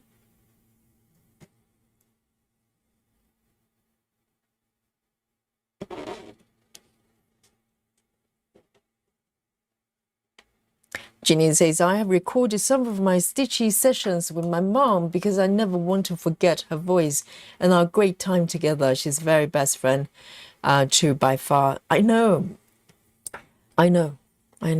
It's just so special because sometimes when I hear some of you spending time with your mom, particularly stitching, I'm just going, oh, I would do anything to have one day, you know, just one more day to hang out with my mom.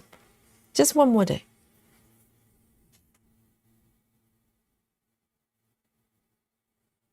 Three, 371.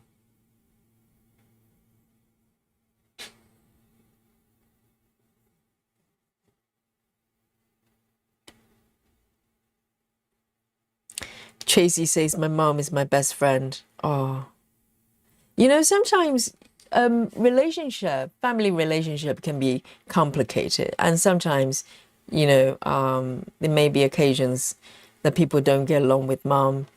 And I want to say to them, you know, just let it go, you know, fix a relationship because that's the best relationship you ever have with any other human being. You know, it doesn't matter your partner is the best partner in the world or you have, you know, 10 besties. They're not the same. You know, fix a relationship with your mom if you can. You know, I understand life is complicated. Sometimes, you know, maybe that's not possible, but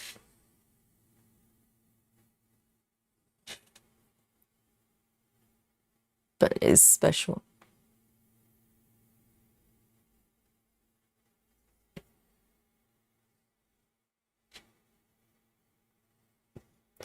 Two. There's a little one here. Can I fudge this stitch? Because there's one stitch on the left here. It's not a stitch here. Close the eyes, close your eyes. I'm fudging this one.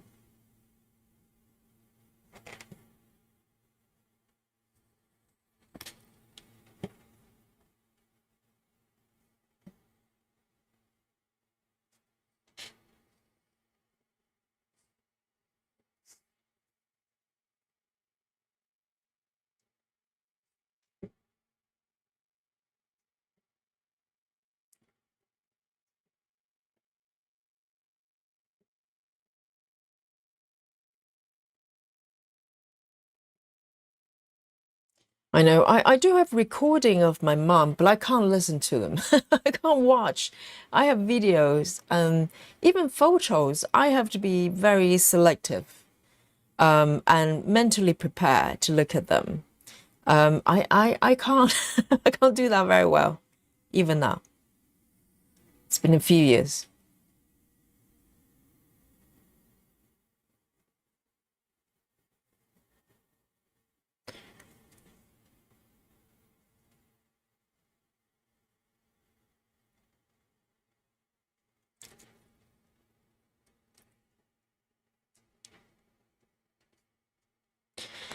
And TX Sunshine, the cowgirl, says, Mom walked out on me when I was 3, but I was blessed with the best mama a person can have. Currently, the ladies at the church do a great job filling in. That's wonderful. That's wonderful. So, yes, I think it's great to have a biological mom, but sometimes moms come in, different forms.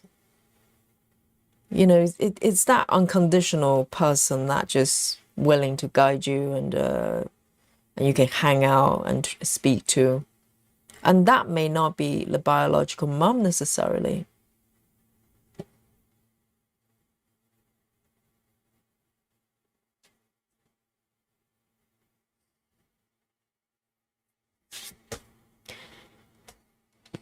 Janine says, my mom has a very strong personality, probably where I got a bit of that. And she doesn't, does she like kale? Can you check with mom? Does she like kale? Yes.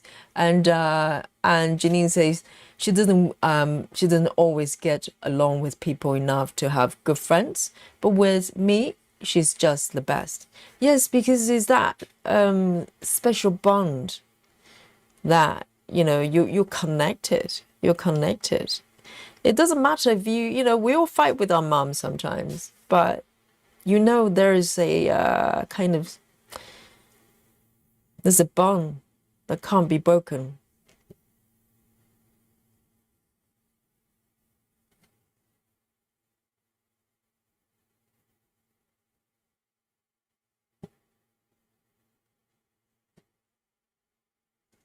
And I think when I was much younger, maybe up to about 15, I was having a tough time with both my parents, not just my mom, but my dad as well. And the struggle with my dad kind of continued a lot longer. Okay, yes, it's complicated. But with my mom, I think when I, maybe past 19, 20, that's when, I became a grown up, and I started to kind of, repair relationship with my mom. And we both open up, because she recognized me as a grown up at that point. So she's no longer trying to be the parent role, but just be a mom as almost like a friend. And we became just, the best buddies from that point on.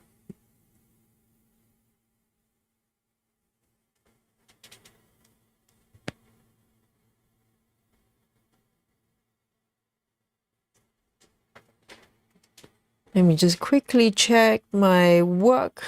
There's a lot of stuff coming in. work-wise, let me just have a look. Very nice. Let me just quickly have a look.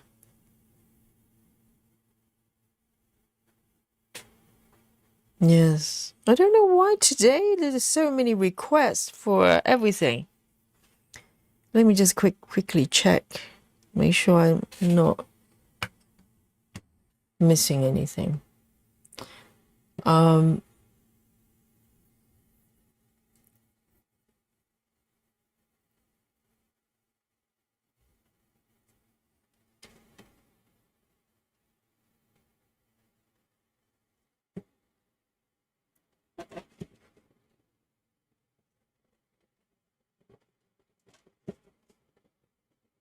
Oh, what? What am I doing? Look, I just kept going.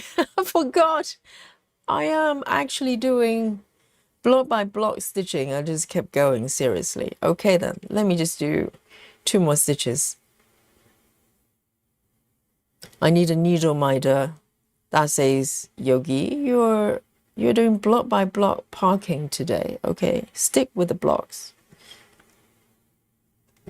I just kept going. Okay, I'm gonna park here. I'm gonna park, okay? Well, in fact, there are 2 more stitches I totally missed. Hang on, at the bottom there. I'm not cross country, okay? I'm parking. Can you imagine if someone's watching this trying to figure out how to block by block parking? They're seeing me just like stitching random places.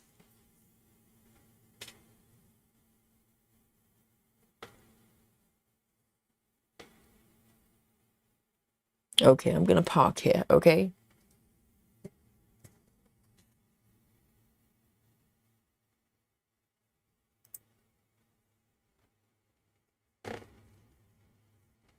Jeannie says, got to put your selection box on. Yes, I could, but that feels slightly restricted, you know. Yes, maybe I should. Just as a reminder, because I keep going off. Where's my selection box? Okay, maybe I should. Let me try this. If it's really annoying, I'm gonna turn it off. But I think I need a little bit of bit of a reminder, because I keep forgetting that that's what I'm doing. Very good suggestion, Ginny. All right then. There you go. I've got my box there. That will keep me in the box. I keep going out of the box. All right. Oh, next one's got tons of stitches. Well, hey, there you go. A17.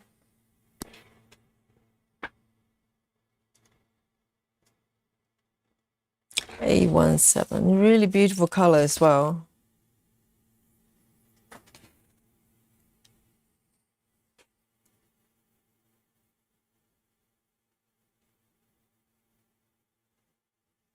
Let me just have a look.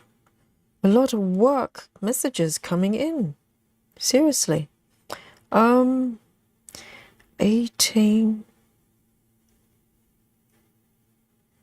Let me just quickly check. And this is like 10:30 in the evening. What's everybody doing? Well, they're so busy posting things.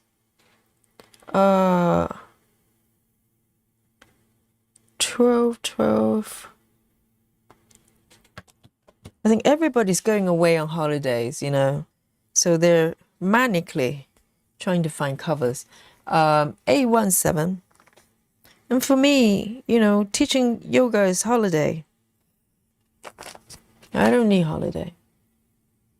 Stitching with you is holiday.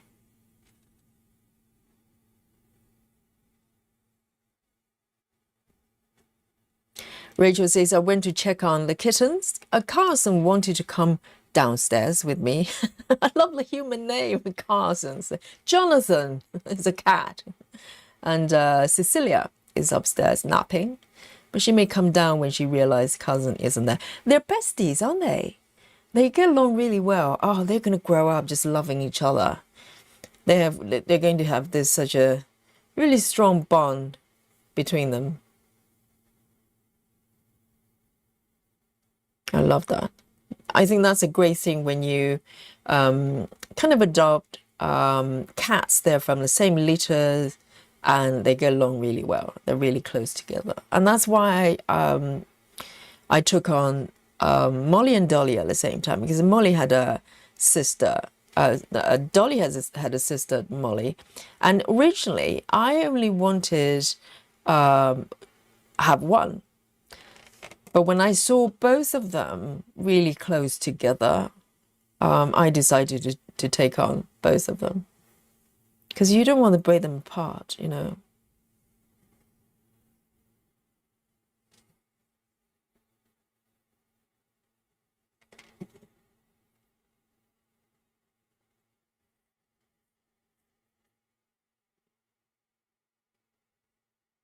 Yes, A17 Lizzie is so pretty, isn't it? It's very similar to 666. It's very red.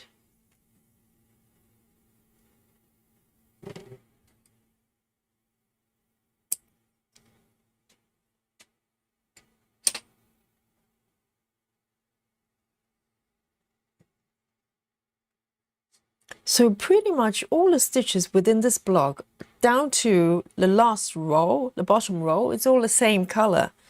So I can just fly with the stitches. It's really nice.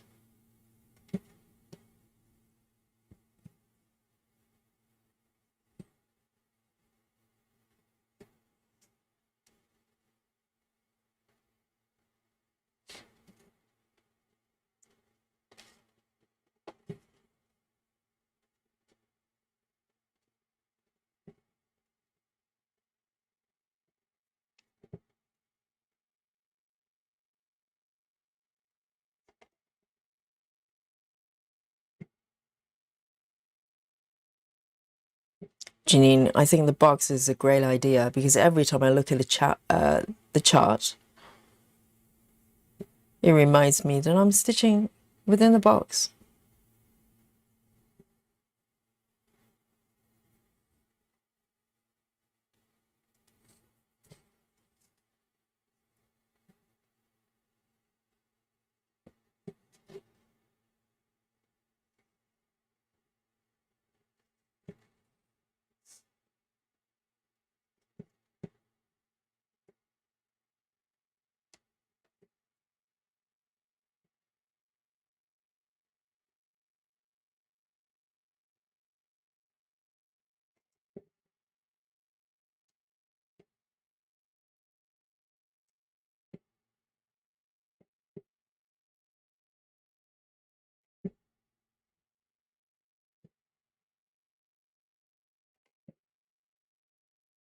See, I can stitch and stitch, the fabric doesn't move.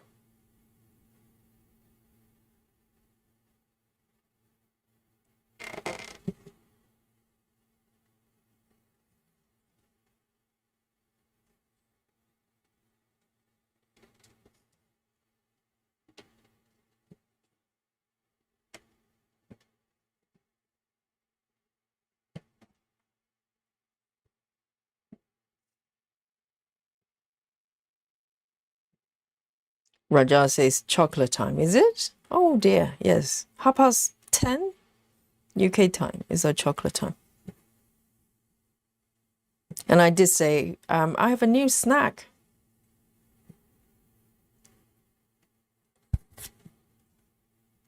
Let me just fill in this bit. And we can have chocolate.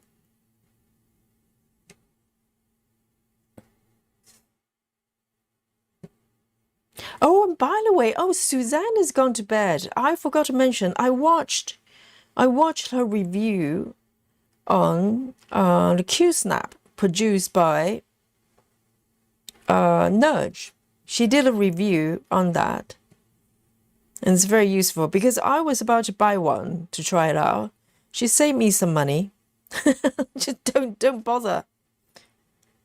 So it doesn't look like Nurge's effort on a Q-snap is worthwhile. It doesn't hold tension very well. And you have to go and watch Suzanne's videos, okay? So she did a review on that. All right, one more stitch here, and we have chocolate.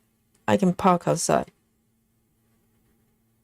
Well, that was a nice bit of a stitching. The same color. Look at that. The color is so pretty. All right, then. I am going to just park it up here. 1, 2, 3. Is that correct? Yeah. 1, 2, 3. Why does it not match? Oh, there's one more. One more stitch. Hang on. Let me fix it. I missed one stitch on top. There's one stitch here that I have not done. Let me do a yogi move.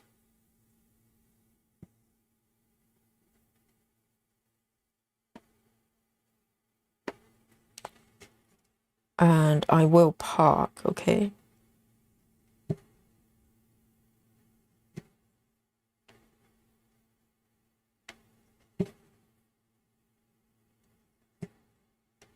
All right. I'm going to park it here till after the break. And I love the fact that you can mark anywhere you want. You know, even when you have the box here, you don't have to undo the box in order to park outside. You can't stitch outside.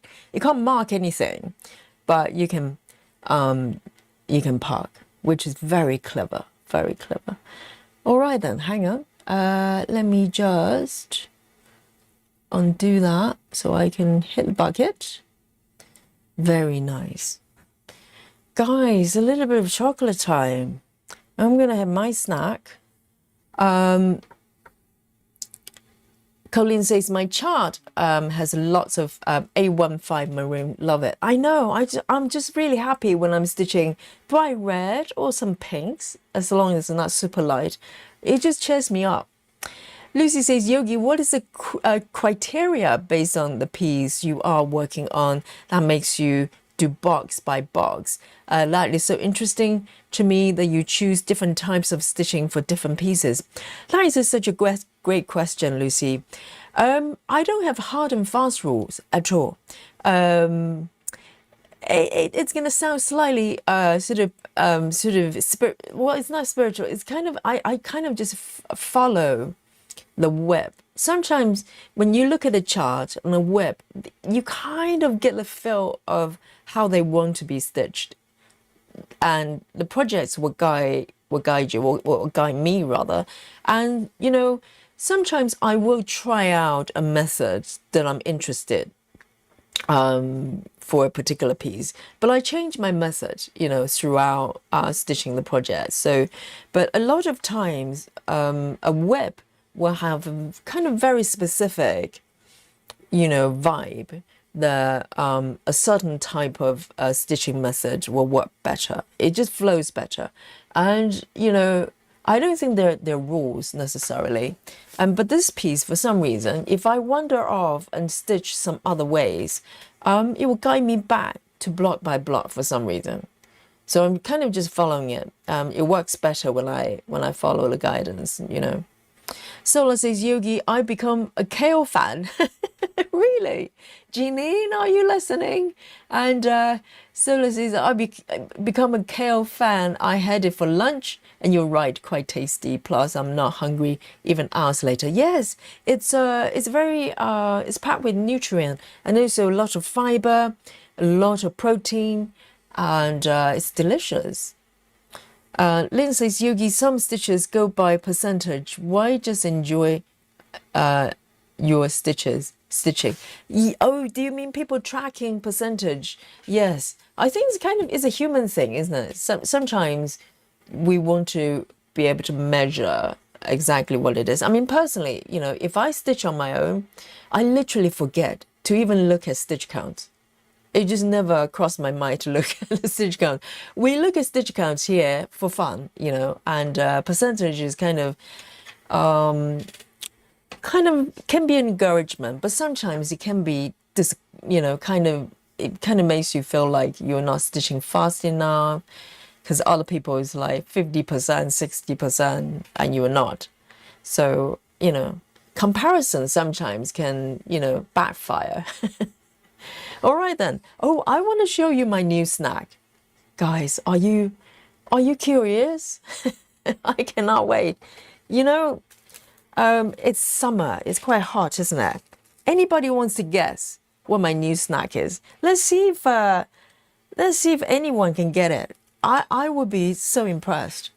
So, I'll give you 1 minute to guess my new snack. Okay, if you can do it, wow, you're my favorite today. And Lucy says, thank you for sharing your knowledge, Yogi, and chat. I'm so appreciative. Well, this is what we're doing here every day because everybody has something to offer, right? Because everybody's coming from different kind of stitching background or crafting background. And, you know, we get to share every day. And it's, you know, it's kind of not necessarily based on experiences because, you know, we all have some stitchers here have been stitching for a long time. I'm relatively new. I am only since COVID, but we all have something to learn from each other. And Cheryl says, you just missed 3 more of the same color inside the same box. Really? Have I? I missed 3 more inside the box. Oh, you're right. You're right. Cheryl. This is Cheryl's contribution to Yogi's, you know, work. Well, actually, not only, I think I missed 4, right, Cheryl? I was so pleased. Like, hang on, let me zoom in so you know what I'm talking about. Indeed, there are 5 stitches that I have not done, but I marked them. All right, then, I'm going to come back and do it. Okay, I'm going to come back and do them after our snacks. All right, then, let's have a look. Clara says lolly. And Betty says kale chips. Lynn says prunes. Oh, prunes we have done. So it's not super surprising. Steve says cucumber. And Nito says frozen chocolate chip banana. Oh, that sounds delicious. And Grace says popsicles. And we have Jojo almonds and apricot. Lynn, one guess, just one guess. Okay. Okay. All right.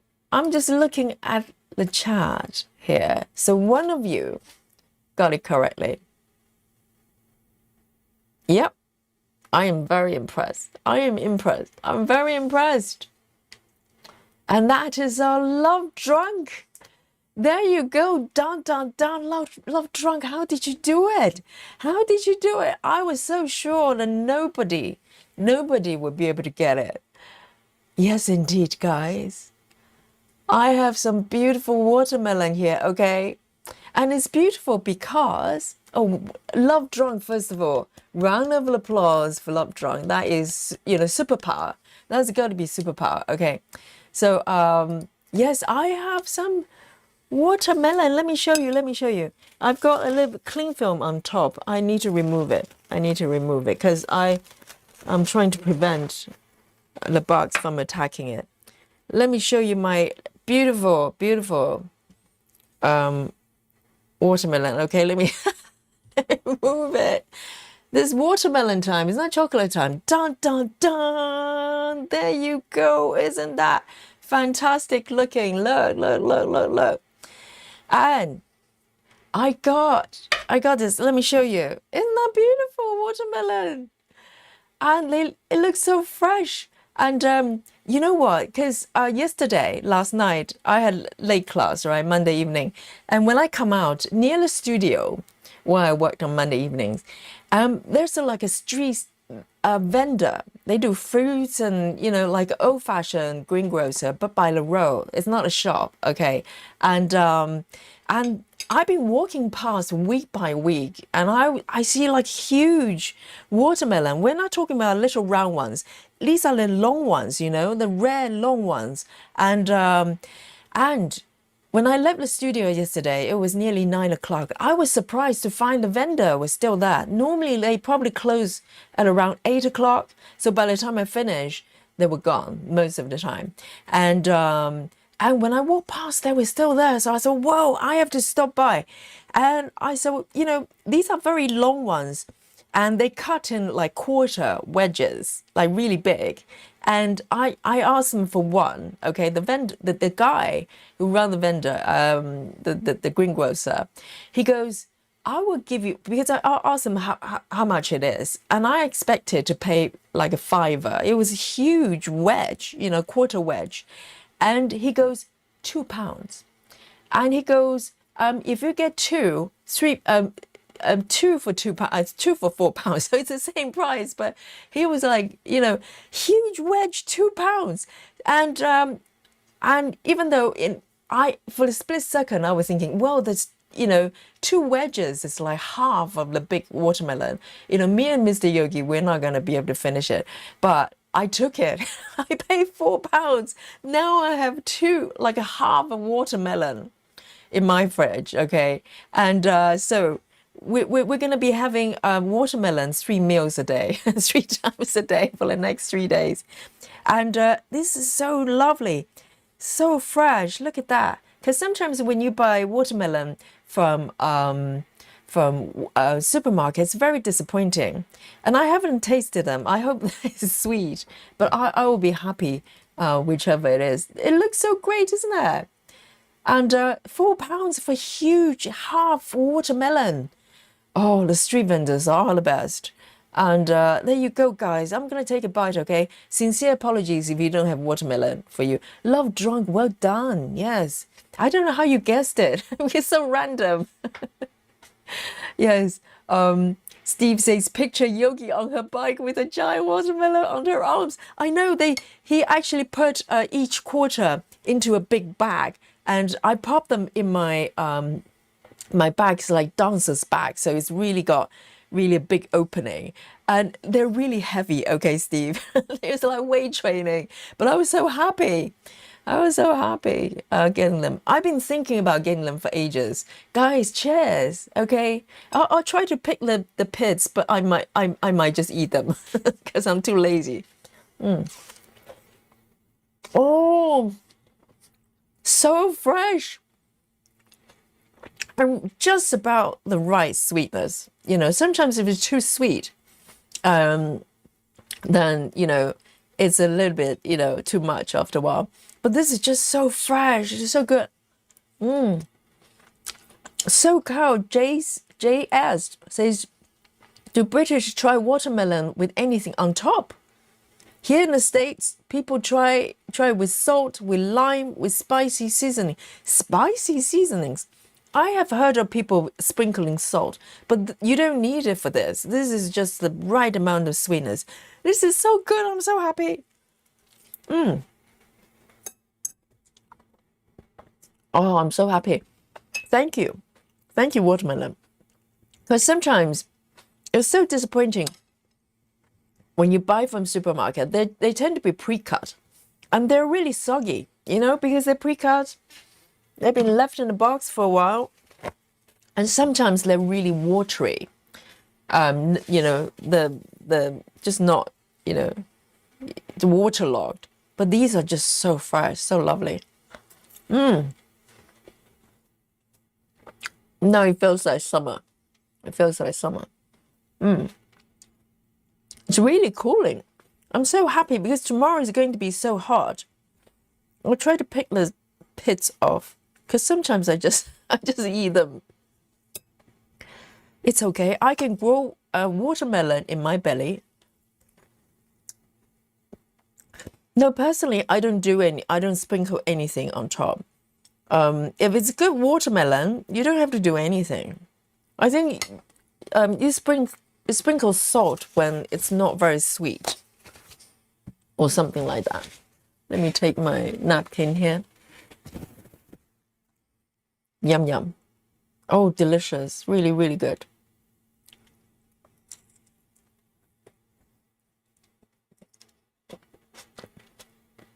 I'm not sure if watermelon and chocolate work together. So refreshing. I'm feeling cool already. Lucy says, I slice up mint with watermelon, green grapes, and drizzle honey. It's so good. So you eat watermelon and grapes together? Wow, I never tried that.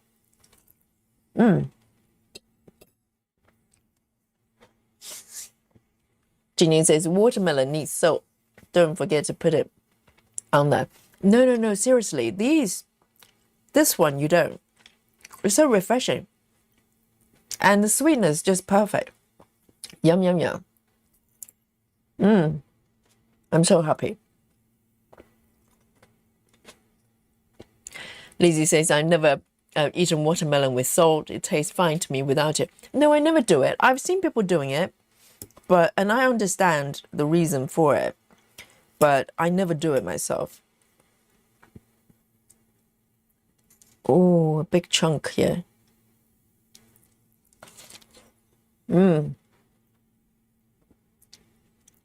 Jeannie, you need to swing by my a greengrocer. Because these ones, you know, a big wedge of this size, if you go to some fancy sort of French market, sometimes you have those. This is at least a $5, just one wedge. And I have 2 big wedges for £4.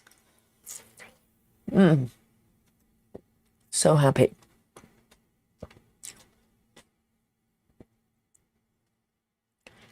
Janine says, watermelon with seeds, like you have, is much sweeter than the seedless kind. Oh, I think there are ones that are seedless, but I always feel like they've been tampered with. You know, they should have seeds, shouldn't they? So delicious.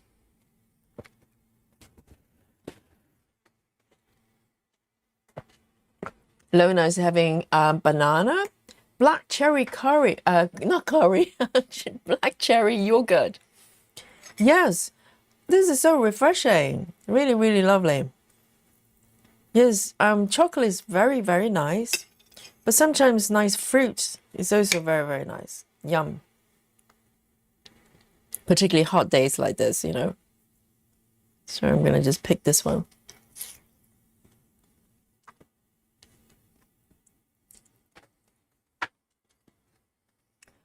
Nido says, you can liquefy the watermelon in the blender, then pour in ice trays, freeze, then you have a quick icy or a granita to eat. Oh, right, that's a good idea. I'll see how it goes. We have 2 big wedges, you know, and we're gonna just eat the watermelon as it is, maybe for a day or 2. If we can't finish them, then, you know, maybe we'll try the ice option. That's very nice. That's a great idea. Yum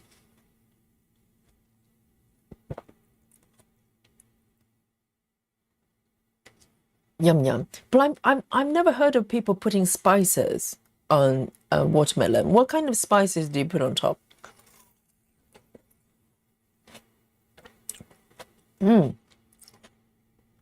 I feel so guilty enduring this. I wish I could share. I have a lot of watermelon. I could share.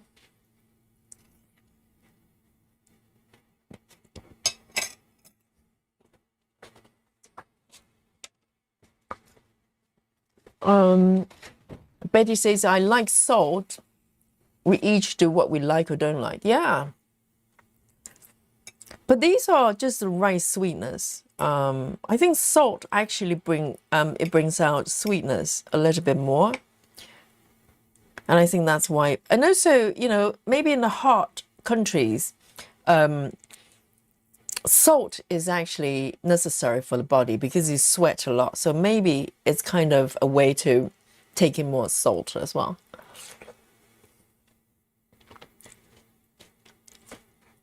Tracy has never put salt on a watermelon.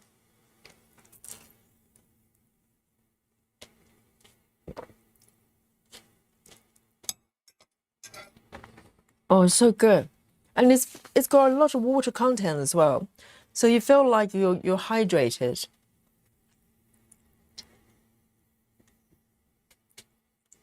Yes, Betty says dehydrated. Oh, dehydrated watermelon is fantastic. How do you dehydrate watermelon?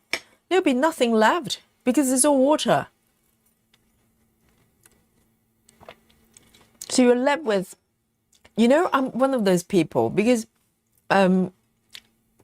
the pieces I have so far is toward the edge of the watermelon. They're less sweet, but the middle one is really, really sweet. I'm one of those people, I like to, you know, eat from the outer edge to the middle because that's kind of incentive. When you get to the middle bit, this bit is going to be just so delicious. I can just tell. So sweet. Yum, yum, yum. I'm going to finish it. I'm going to finish it. So good. The first watermelon break in the history of floss tube, okay? You're witnessing it. You're part of the history. All right, guys. Watermelon break.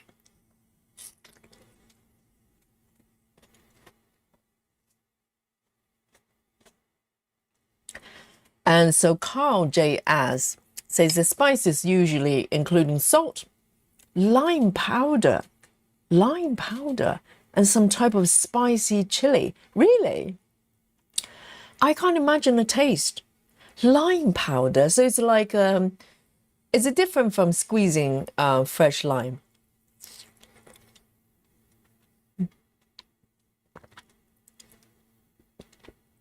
Marsha says, hello, Marsha.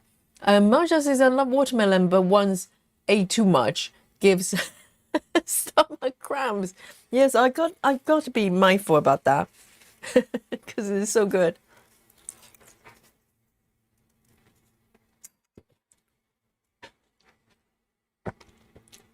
So sealers, watermelon is not sealers. So why is it called sealers? It would be a lie. Sorry, forgive me, I'm going to use hands.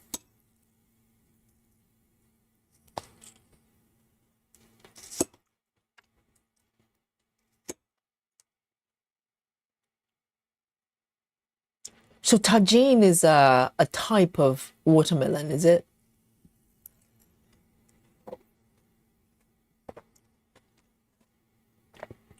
And very occasionally you can find the yellow ones as well, but rarely. Over here it's all red ones. And majority of them are probably those round, dark green watermelon as well, but red in the middle. But this one is really long, like big squash.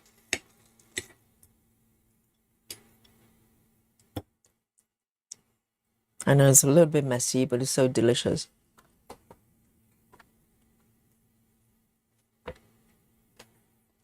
Oh, tagine is chili. Okay. Liz Mizimer. Hello.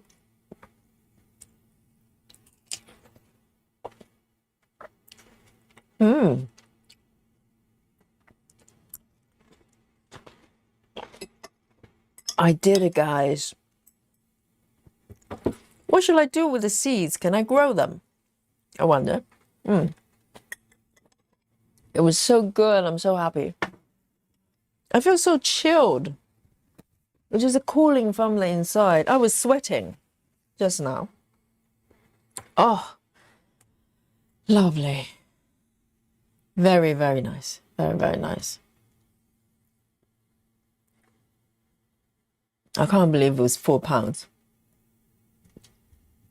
So tagine is Mexican, chili lime seasoning made from mild chili pepper, hydrated lime juice. Okay, sea salt.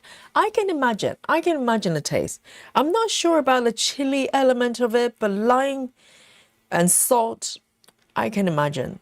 So it's tangy and spicy. And they sprinkle it on watermelon, do they? Ah.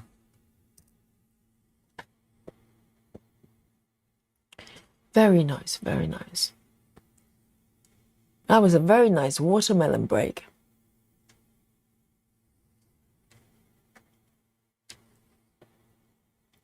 Let me zoom in here and fix this box. All the missing stitches. Didn't even notice. Seriously. All right, let me zoom in a little bit. And I hope you had a lovely, lovely snacky break as well. I really enjoy mine. So Carl says it was a trend where they turn watermelon slices to resemble tuna. What? Ahi tuna slices. What? Using watermelon to make it look like tuna? I don't know. Am I reading it correctly? They marinate the slices of watermelon in soy sauce, then prepare it just like tuna with black sesame seeds. But why? Why? Why do you want to do that? Why do you want to? Why not just enjoy watermelon? Oh, how strange. And does it taste good? So it's savory. So watermelon, I can't imagine that texture with soy sauce. That is a leap too far for me. Okay, let me just patch up this bit. Cover the crime scene, okay? I'm going to clear up the crime scene right here. And that is A17. In fact, I do have this thread right here. Why did I just... Okay. I do have it part here. I don't know why I just totally ignore these stitches.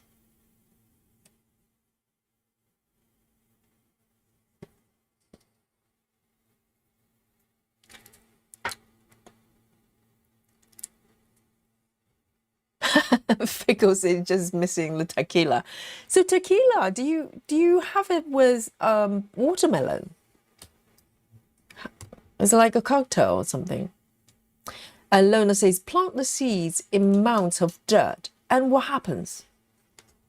Is it going to grow watermelon for me? Something's going to grow, right?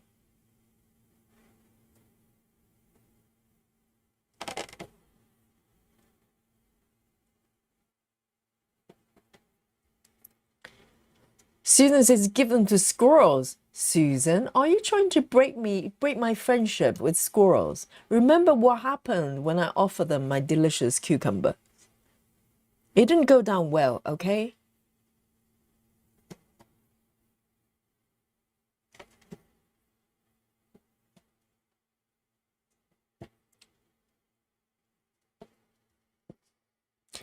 Betty says, yes, plant in the hill of dirt, but it's too late for this year, at least for us it is. So what grows out of it if you plant watermelon seeds?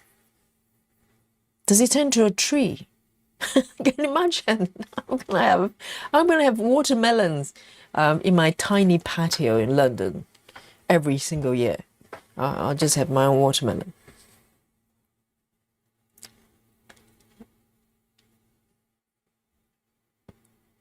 So Carl says, the watermelon ahi thing, what's ahi? Was mainly for vegans. Oh, the vegan version of watermelon. Not for this vegan, okay? No chance I'm going to eat that. It sounds so weird. Yeah, I would just eat watermelon. I'm happy with that. Right, so it's supposed to be yummy. You know what, Soko? I'm one of those vegans that I can just go to any restaurant just regular restaurants, I can just order something because I'm so used to it. But every time, if I go to like a vegan restaurant, sometimes, in London, there's some fancy ones that are kind of just, trying to do food magic and turn vegan food supposedly more interesting for people who probably think vegan food is boring. But every time I go, I just get really disappointed because they overdo it. They try to turn food into something they're not. Because for me, good food is when you know what you're eating, you can see the form, and you know it's fresh and it tastes good. That's it. That's good food for me. It doesn't matter what it is. But a lot of times when I go to vegan restaurants, I just get so mad. I just look at the food. First of all, a lot of times they try to turn them into things that you don't recognize. So I don't know what I'm eating. They're either kind of mashed together or turned into some sort of shapes, not original shape. And I just like some, nice vegetables, something just, solid, good food. And they always try to do too much to it, try to disguise the fact that they're plants. Why would you want to do that? It's vegan. So, yes, I get very mad sometimes. So I don't really go to vegan restaurants. Sometimes friends will invite me, like non-vegan friends in particular. They're trying to be nice and go, hey, Yogi's vegan. Let's go to a vegan restaurant. And every time we go, I just get really mad secretly. Okay. So just no need to do that. No need to do that. Just be, have honest food and respect the ingredients, So if I went to a restaurant and they serve me watermelon with soy sauce, I'll probably get refund. I'll just get so mad.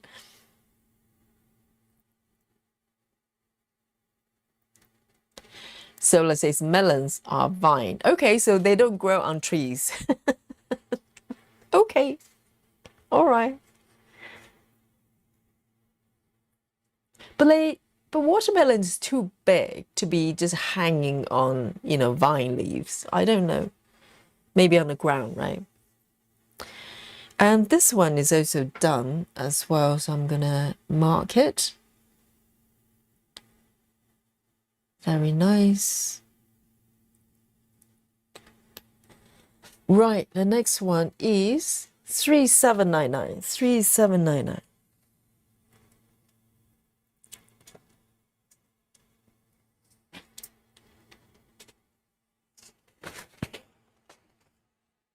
I'm feeling really chilled. 3799.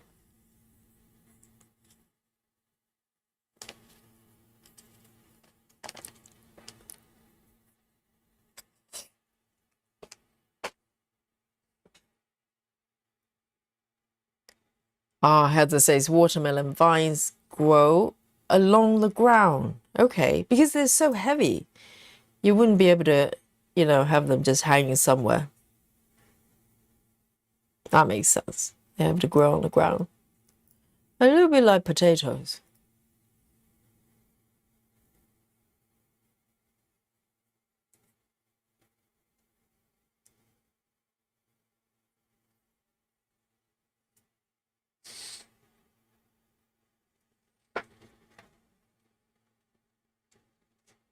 The block on the left, there are a few stitches. I'm not done yet. I'm gonna go and fix that.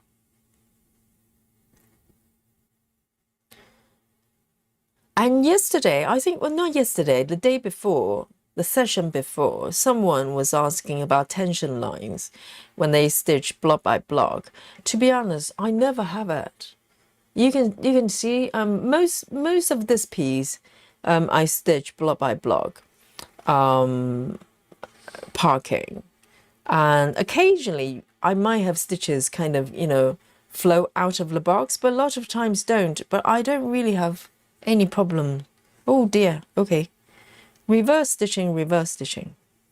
No one is looking. Okay. This one is not in the right location.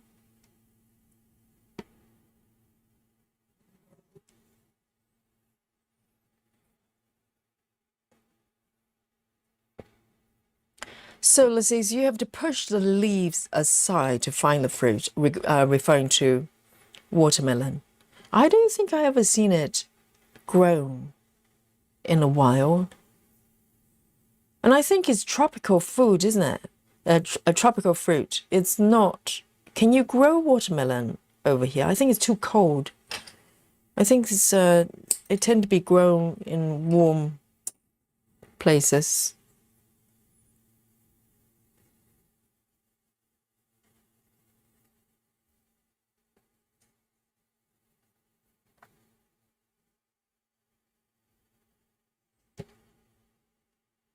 But it's just amazing that it doesn't matter where you are, you can have any kind of fruits you want. I'm going to break the rules a little bit because literally this one has just 2 more stitches. I promised myself I won't stitch outside the box, but I can't help it. There are literally just 2 stitches for this color in the next box. So I'm going to just mark it. And there's 1 more here.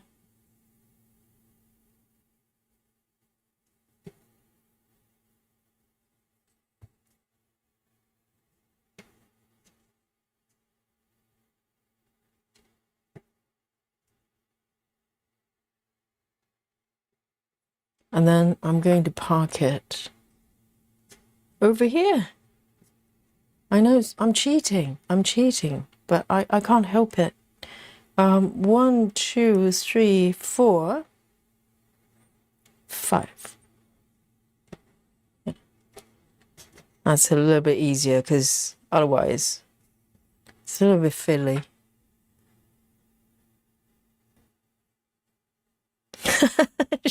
Cheryl is having a heart attack just watching me. I know.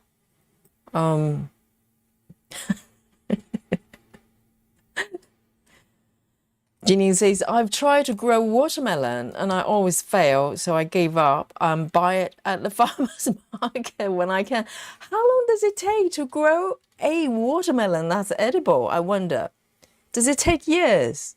I don't know. That's very ambitious, Jeanine. Have you ever tried growing kale? I think growing kale might be a little bit easier. Just saying, Yes, watermelon, I think it takes a long time to grow because they're so big, aren't they?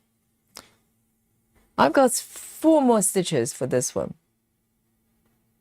And also it depends on the sort of, the weather, the temperature of your area. I don't think you can just grow them anywhere. 9:30. 9:30.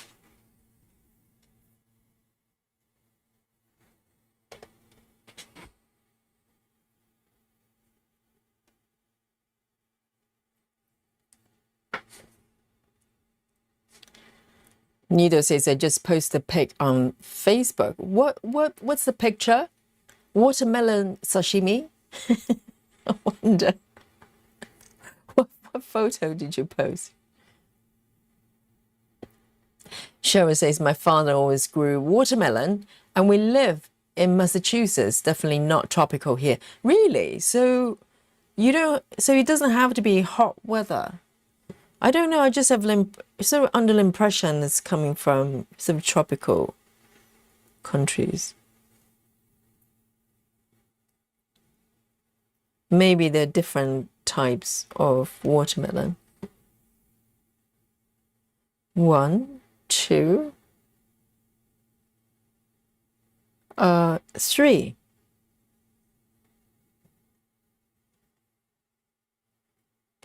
Oh no, why is it like that? So I'm gonna fudge, guys. I think some sort of fudging situation is coming up here. You won't be able to tell because these colors are so similar. And I'm going to just pop down, I think. I'm going to just park it here.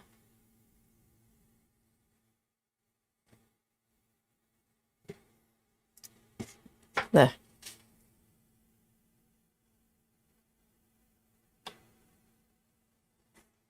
And then I've got one more stitch to go. This is so satisfying because you can fill up a block, you know, relatively quickly. If it's not too confetti, then it's just so nice to have that, you know, milestones that you hit every 100 stitches. Okay, so this one, 550. Oh, one of my favorite colors, the purple.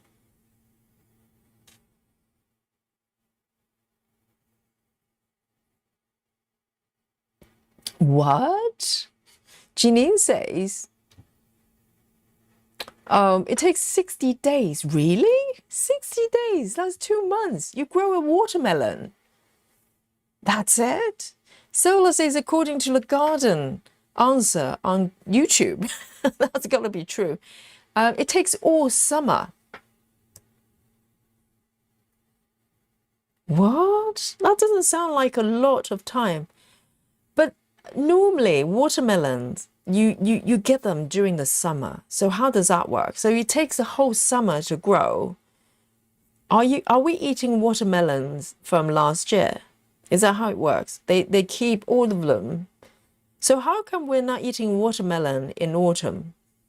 If they grow during the summer and they become watermelon, I'm just gonna keep stitching just one stitch. Do I park, guys? Would you park if the next parking spot is the next block and only one stitch? Would you park there and wait till you get to the next block, or would you just stitch? Be honest. Be honest. I'm following the chat's guidance, okay? Would you just stitch it? Can you see it? Then, you know, I've done this one, so this one is done. The next stitch is right here. Only one stitch, and there's no surrounding stitches, or maybe 2 blocks away. Would you just stitch it? Guys, it's a decision. Heather says, watermelon grows beautifully on Vancouver Island. So, well, Canada is generally cooler, isn't it? So they grow. They grow anywhere, really. Just stitch. Rachel says, okay, at least one stitcher with just stitch. I will stitch then. Yes, stitches. Heather says, okay, oh, it's not me. It's the chat, okay? I'm just following the chat's guidance. It's just one stitch. Just one stitch. And I can either park 2 blocks away. That's forever. You know, it's take forever for me to get there. But shall I park? Okay, next question. Right. Let me just mark this one. So I stitched it, okay? The next parking spot is here. Would you park it? Just one stitch as well, or should I just stitch it? Shall I just stitch the whole damn thing? Yes, it's just one stitch here. Can I stitch it? Can I just stitch it? 1, 2, 3, 4. I know it's turned into cross country. 1, 2, 3, 4. It's right here. Just one stitch, and that's it. Shall I just do it, guys? I need your permission. Yes? Just do it? Just this one? Not just, well, I just cheated on this one. Can I just do this one? Just one more. That's it. Right? Yes? I'm going to do it. I'm going to do it. And it's not my fault, okay? I'm just following the chat. I'm being less straight. I'm supposed to be doing block by block. See what I'm doing? Just stitch. Okay. Shara says, just go. I'm going to do it. That's a lot easier, isn't it? And do not ask me when we get here, okay? And go, Yogi, why do you have a lone stitch just sitting there like a sore thumb? I'll refer to this stream, okay, guys? Yes, just do it. Just do it. Yes, good. I've done it. Yeah. See? Steps like this is going to eliminate one more ninja stitch, right? Because I could come to this block and go, oh my goodness, just one stitch out of nowhere. And we have stopped that situation from happening. Well, there you go. Do not ask me why it's there, okay? You know. Yes, I've done it. I've done it.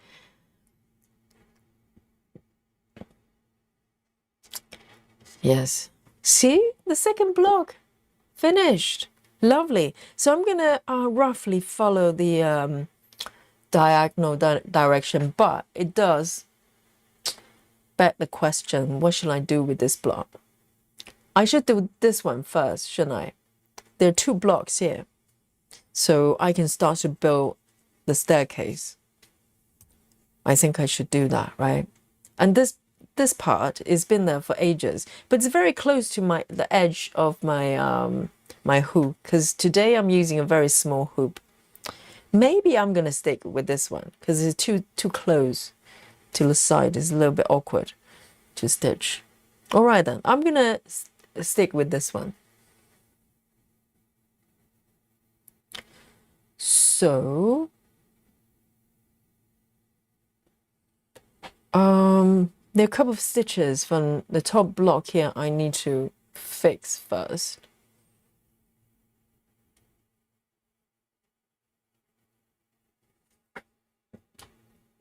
Yes, Ruth says I was stitches. I don't like to create ninja stitches for myself in the next block. I know that's the thing, because my mind is going, you know, when I come to these two blocks, I'm going to go, well, just two stitches out of nowhere. So we fixed that, okay? 740. 740.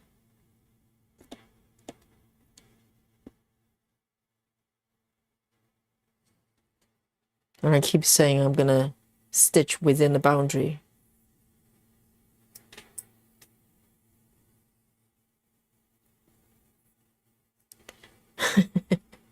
Jackie James, hello.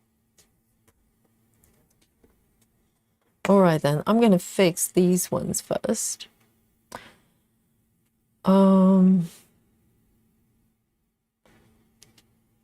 Let's have a look. 2 stitches.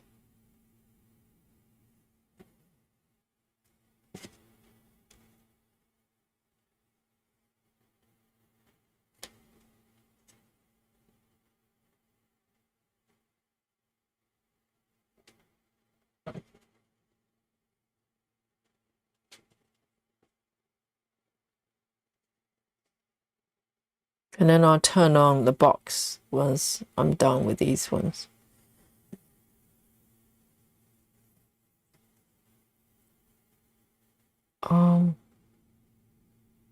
Right here. Okay, let me just park it here first. Let me just fix these two.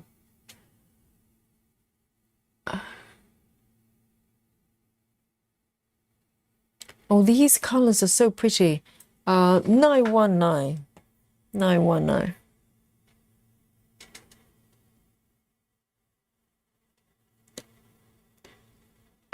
All the red and oranges. 919.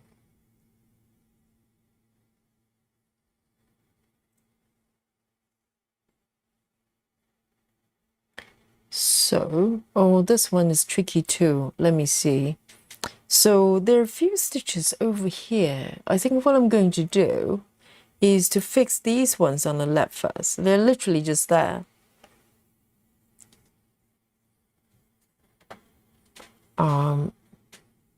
Just seems a little bit silly not to do it first.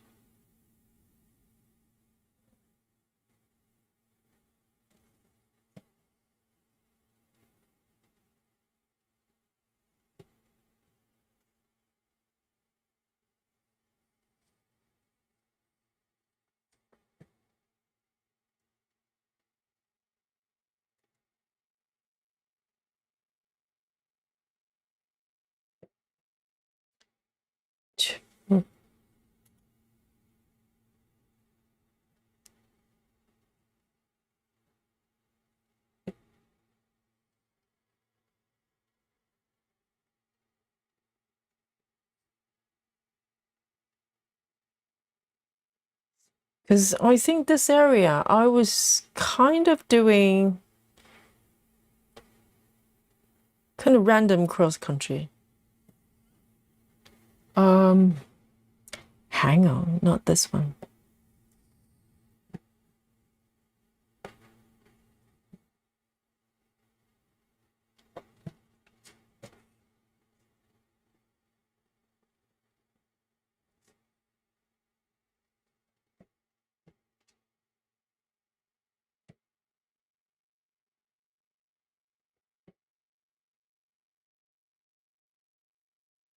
My God, the work chat is so busy today.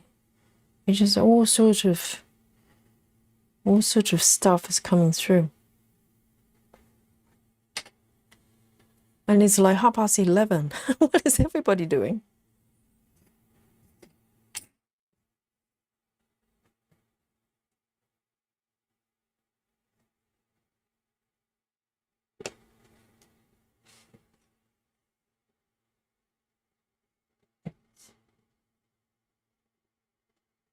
Okay.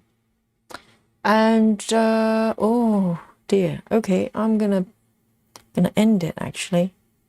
Oh no. I'm gonna take it over here.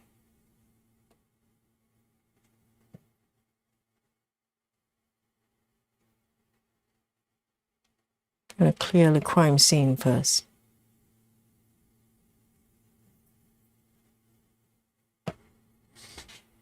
Okay, and now I can bring the box over here.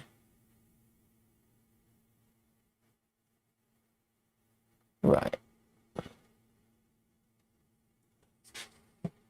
Now I can do it properly.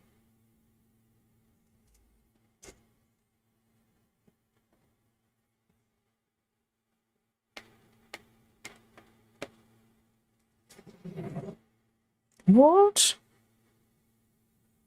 Why does he do that? What have I done?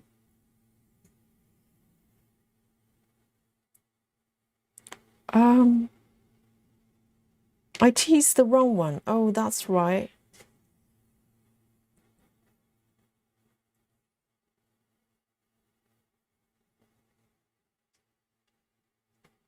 What is happening? So might as well, ooh, I don't know what's happening. Might as well do this one first.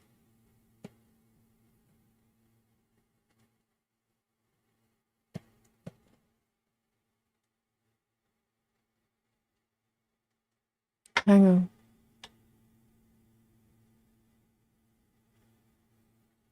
So I was doing this one, 2.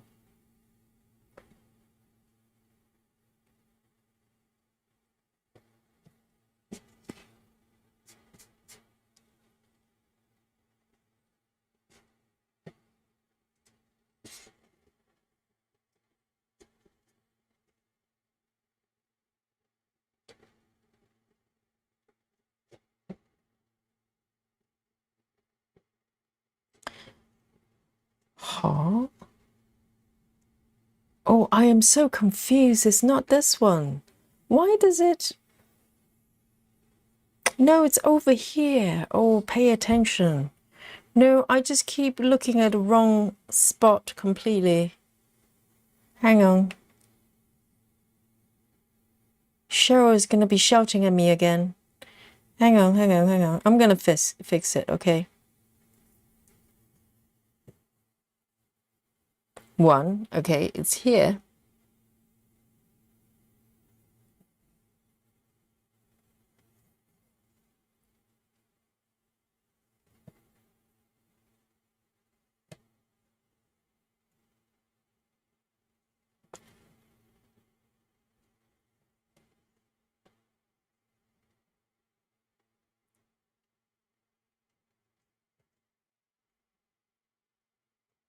And that one.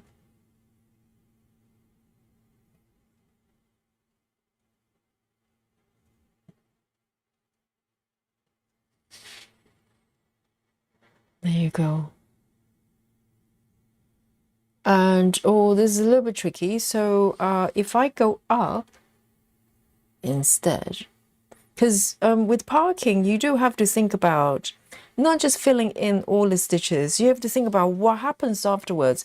Where will be the next parking location? So in this case, I have like a vertical stitches that go from top to bottom. If I start, because the nearest stitch would be, because I ended here, right? The nearest stitch for me to go would be here. But the problem is, if I keep going up, I'm going to have to carry my thread quite far down again. So this is where you have to have a little bit of sort of pre-planning as well, in terms of where you're going to end up parking your threads, and you have to stitch accordingly. Sometimes I would, you know, go stitch in a way that's slightly counterintuitive in order to take my thread to end in the location that's nearest to the next parking location. And that's part of the fun. It's like a chess game that you play with your brain.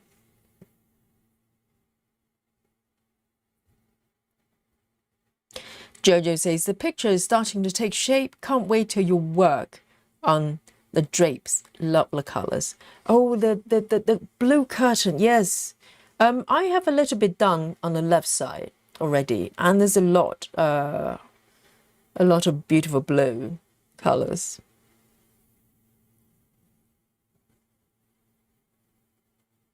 Or the drapes, are you talking about the center one? Yes, I think this piece, this is why I said, you know, if you're happy to work with larger pieces, this piece will work really well. I think will be quite beautiful on larger pieces, because all the patterns on the fabric, you can probably see better. I think it's quite pretty in its own way with mini, because it looks slightly fuzzy, and you know, you can still see the pattern a little bit.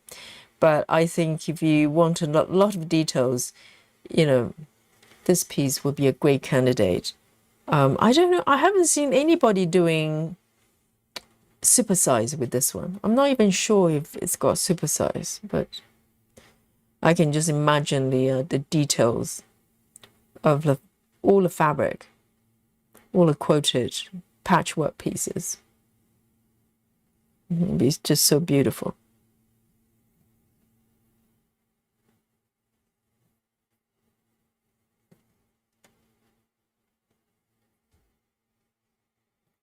Hey, Renee. Renee says, I'm back. I took my dog to see his vet. I hope everything goes well. Oh, so he went there to get shots. I see. Yes, it has to be done, isn't it?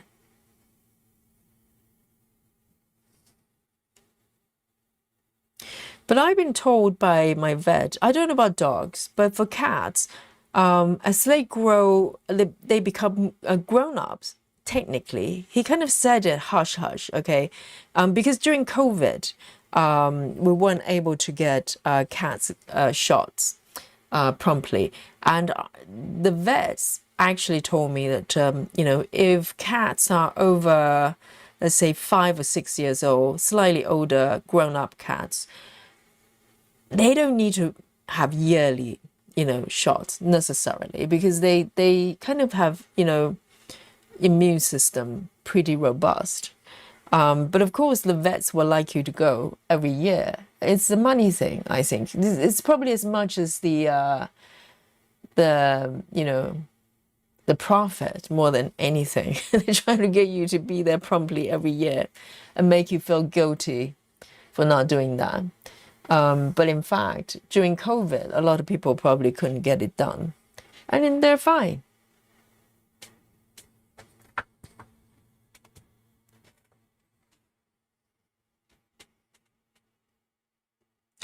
And Renee says, they found a heart murmur. My dog is 12 years old now. He's a senior citizen. 12 years old is not very old for dogs, surely. I mean, 12-year-old cats are not, they're not very old. Maybe 15 upwards. But dogs, I don't know. And I hope it's okay. Yes, probably having a regular checkup is a good idea. Just monitor, you know, whether there are changes to it. Yes, but you know, animals are tough. They're robust. Hey, talking about that, talking about little animals. Dolly just come in. Hey, babe, you're good?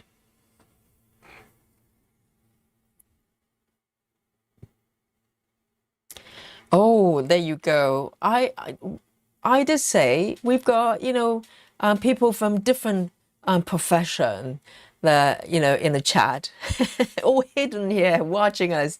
And Erin says, as a vet nurse, it's not about the money. Is that what they told you? Is that what the vet told you? No, I'm kidding. I'm kidding. But that's what one of my vets actually said. If they're slightly older, you know, even if it's not every year, it's okay. Wing, wing, kind of, you know. So, Erin, but I trust you. I trust you. I think it's probably a good idea to get it every year, isn't it?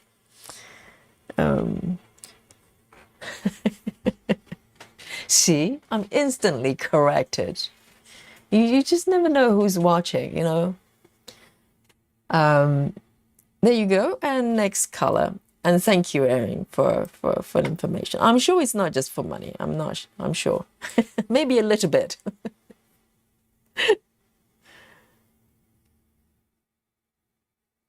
Hey, Dolly, you're good? I think this one is, what am I stitching here? This one. That one. Good.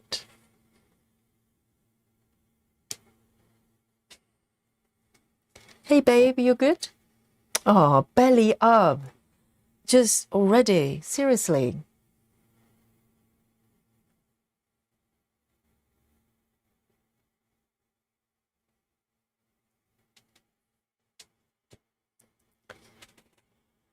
So let's say it's 12 years old for a dog. It's about average, based some live to 18, depends on their breed. My dog was a Sheltie, and she died at 13, very old for Sheltie. Oh, different breed probably has different lifespan.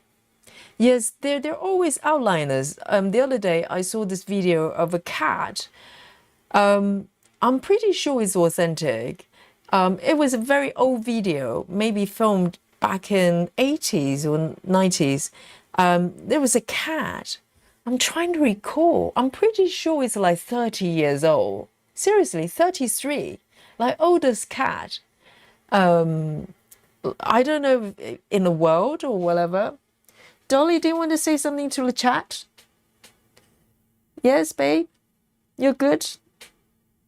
Hi, babe. Do you want to say hello? Let me go over to see if I can get a little bit of Dolly time. You never know. Sometimes you go over there and she just starts to walk away. Babe. Hello, baby. Belly rub. Belly rub for you. Oh, baby.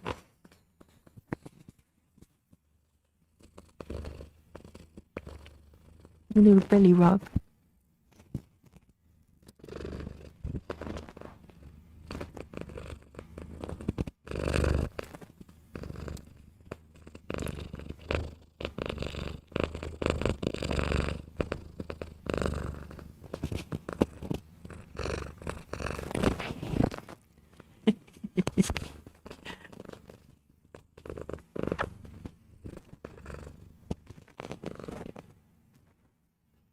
And Dolly's the master of relaxation.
I'm scratching her armpit. She loves it.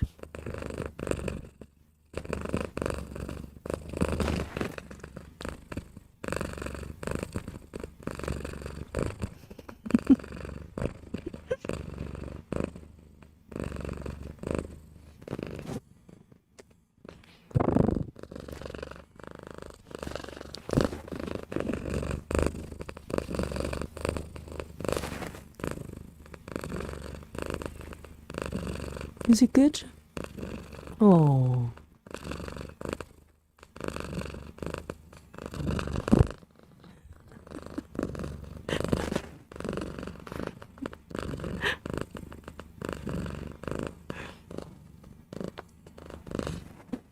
Oh, yum yum belly.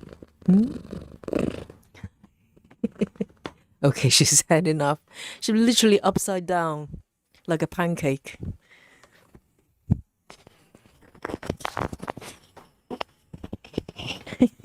Well done, babe. Well done, babe. And Chad to say hello to you, okay? They love you. Everybody loves you. Oh,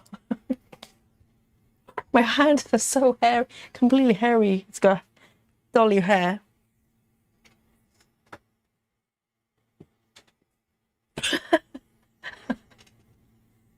Walk away and listen to that motor. Yes, it's a little bit like that.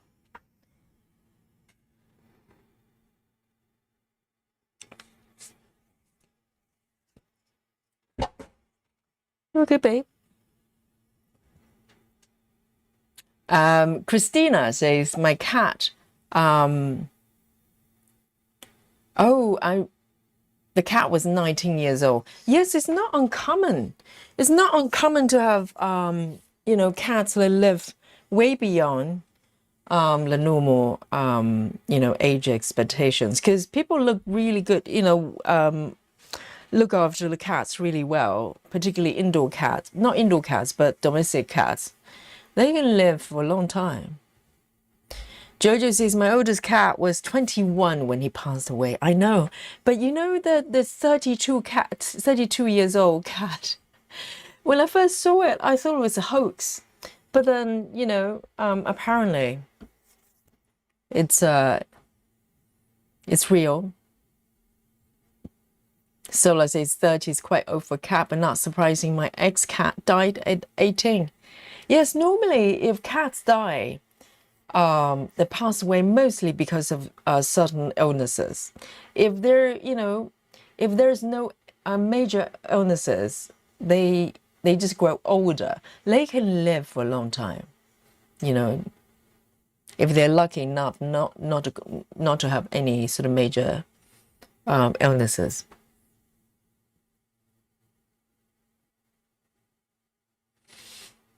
Erin, the vet nurse, says yearly exams, yes. Vaccination can be spaced out, depends on multiple factors.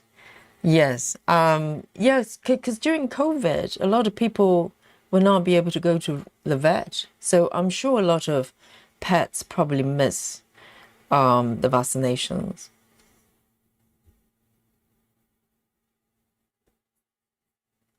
Jojo says, my vet says something similar. Technically, my old Labrador doesn't need his vaccines every year. However, I take the pet into United States frequently. The vaccines are required to cross the border. That's fair enough. That's fair enough. Yes.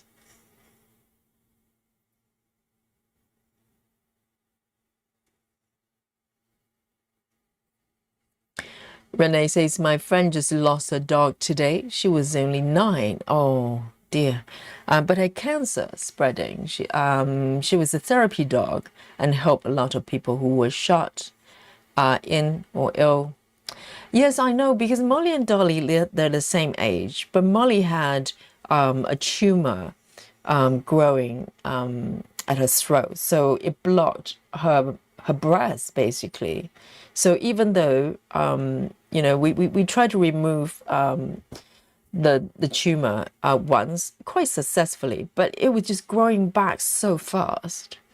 And it was just an impossible situation. But, technically, Molly was the same age as Dolly.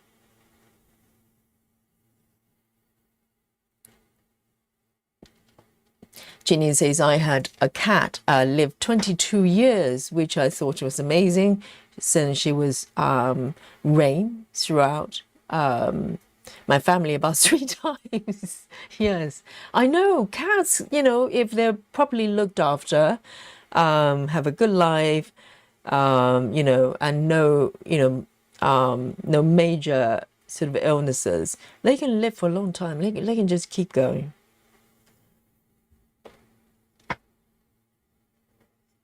Yes, I was wondering what Rain was rehomed 3 times.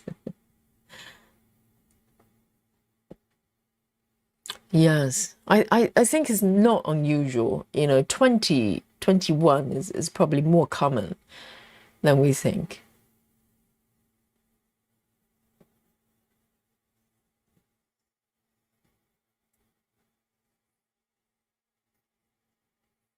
Oh, so Rachel's got a 15-year-old cat as well. So the age gap between the kittens and the older ones are quite big.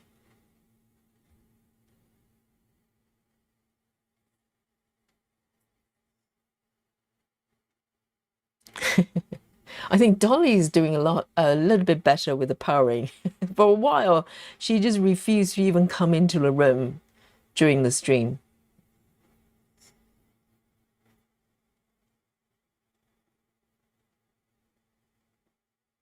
Ginny says, I always have cat hair in my floss. Yeah, same here.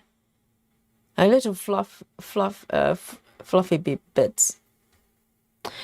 Central Plain says, my oldest cat is 15, just took in a 7-year-old, that was my mom's, and a daughter, 3 years old, 3-year-old cat. That's lovely. It's a family of beautiful animals.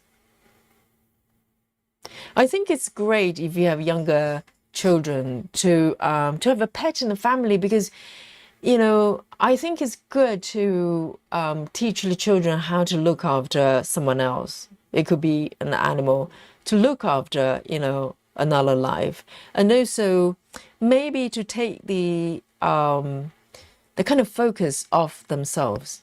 I don't know. I'm not a mom. I don't have kids, but I'm just thinking as a child, I think, it was good for me when I was a kid to kind of started very young to look after another life and to take responsibilities, and also knowing that I'm not the center. I wasn't the center of the universe. There's something more important that I have to look after. I think it's a good thing.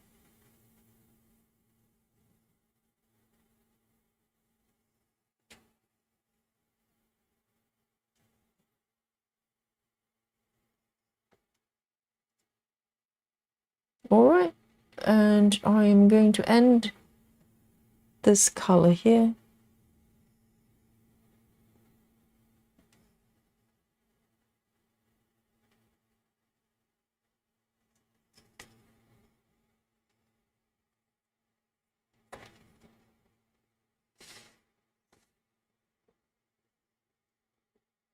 Elisa says, my cats were born feral, but I brought them into my home. So far, I only have one still living, and she's almost 8 years old. Living outside really shortened their lives. Yes, I think I think if they're happy being outside, I hope even they have a great life. But being outside, there's so many different factors. Shelter is one, but also they get to fights. Most of the time, feral cats, they're not neuter, so they get into territorial fights a lot more. And whenever they have any illnesses, they probably don't get treated. So yes, the lifespan is probably drastically shorter when you're feral.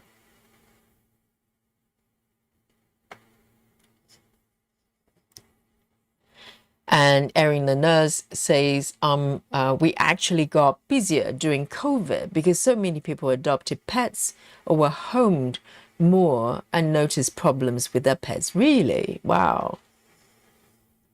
Yes, but there were times that even, well, I'm sure for emergencies, vets were probably there for them. But I think they probably try to sort of, keep people away from routine things that they're not urgent. They probably want to reserve their capacity for real emergencies, like real illnesses. So I think routine things like vaccines and stuff, they rather not to go to the vet if you can help it.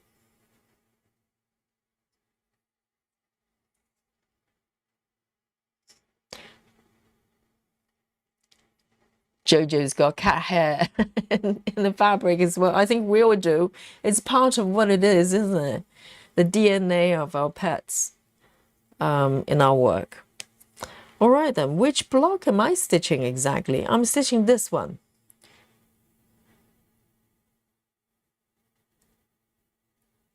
Okay, 970.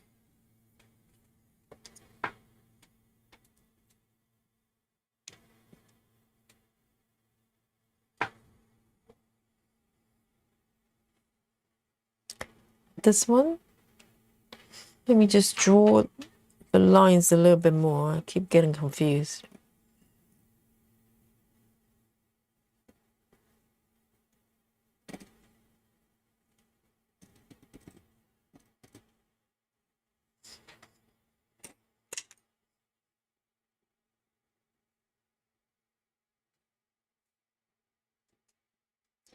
Walkaway says the first time I had COVID, my dog got fleas at the same time. It was awful. We just moved to a new state and didn't have vet yet. What a terrible time I had.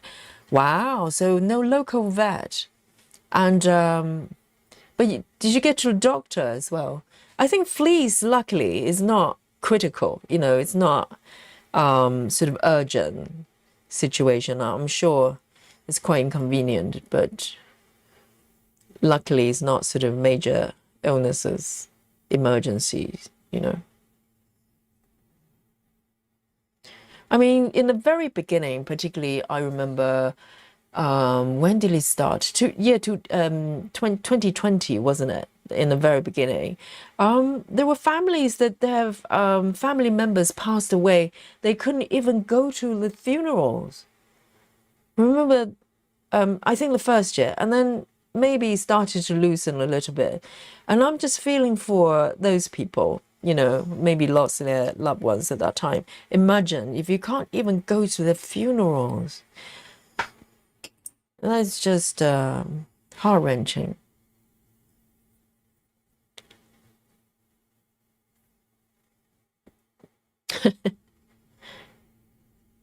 Ginny says, when I moved to this new town a few years ago, the vet here took my cat in as a new patient right away. I was surprised because the other cities, there were waiting lists, really, for vets. Wow. That's not good, because if something happens during that period, so they have a cap on how many people they take in. Why would they do that though? Because it's not like everybody goes to the vet all the time. You just need to register with them.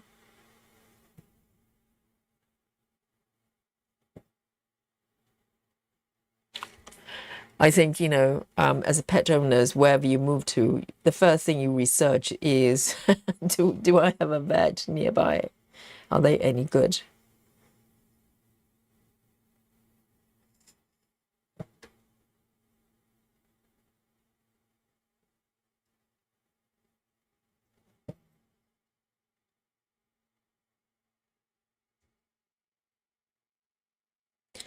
Captain Squirrel, hello. Captain says the window frame is looking really good. I know. It's come a long way. It's over 20%, Captain. Trying to impress Captain Squirrel. 20%. And I was, going on and on about, oh, I don't care about percentage. I don't care about stitch counts. And here I am bragging. There's 20%.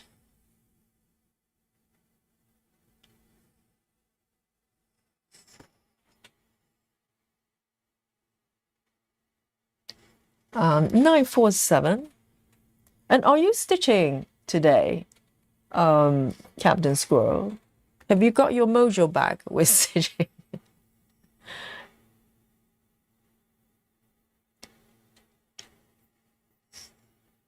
Jenny says vets as well as doctors are leaving this area. Why is that? Where are they going?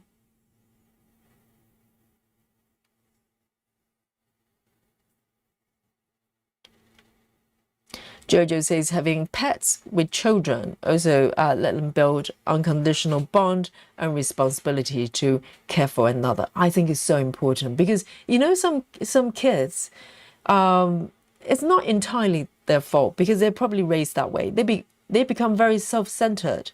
It's all me, me, me, me, me, my toys, my this, my whatever.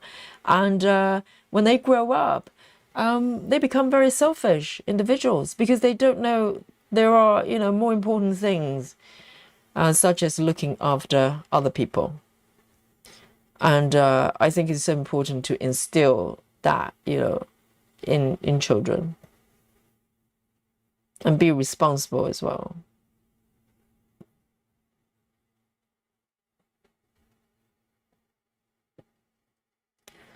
Jojo says, my daughter's cat used to bring gifts of mice and birds and let them go in the bedroom. Like what? Put in bed.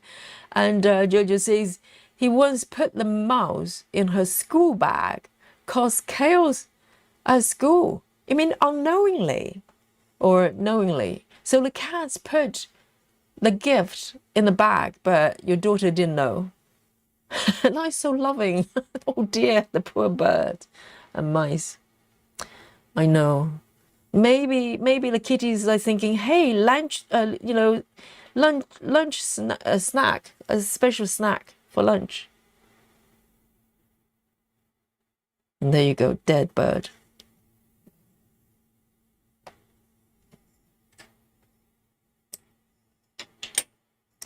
$947. Going back.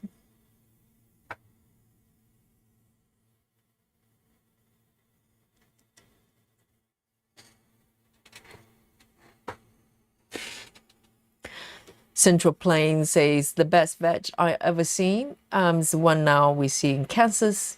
They're amazing. Took our large pup and saved hundreds over the city cost. Was really amazing, really. So if the cost is kind of reasonable, that's even more amazing. Because I'm quite lucky. All the vets, you know, pretty much bar one or two. Okay, there's a couple of episodes, you know, maybe not so great, but majority of the vets I've come across throughout the years, they're all fantastic people. Even though it's extremely expensive, but you know, as far as the human element goes, they're just amazing people. 947.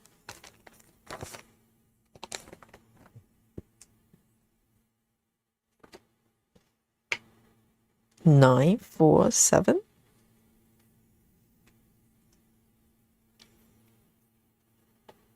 I mean, it's the explosion of colors, isn't it? Look at that. Just the stained glass windows. Walkaway says, I was so sick and trying to give them flea baths every day. Oh my God. Right. So you're suffering from COVID and at the same time you're trying to get rid of the fleas. Oh dear. And Walkaway says we had only lived in that town for a couple of weeks. Didn't know who to call or for any help. Well, surely. So what do local people do when they need that? Can you not Google? Wow. Because I kind of just assume everybody live in a place like London, but it's not true, is it? Some places are quite remote. So, oh, hang on, what did I do? Did I pick the wrong color? Why did I do that? Oh dear, let me just have a look. What did I do? I just stitch. Oh, no. Yes, I'm good. 947. I was getting confused. But I have already stitched it. 947.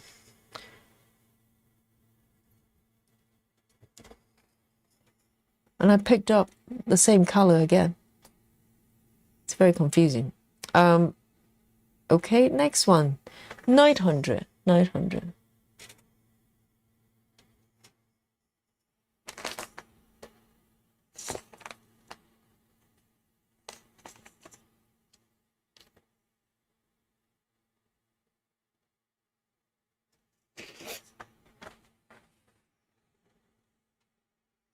Heather says it's supposed to be good luck if you find a knitter's hair in a knitted garment. What? Like human hair?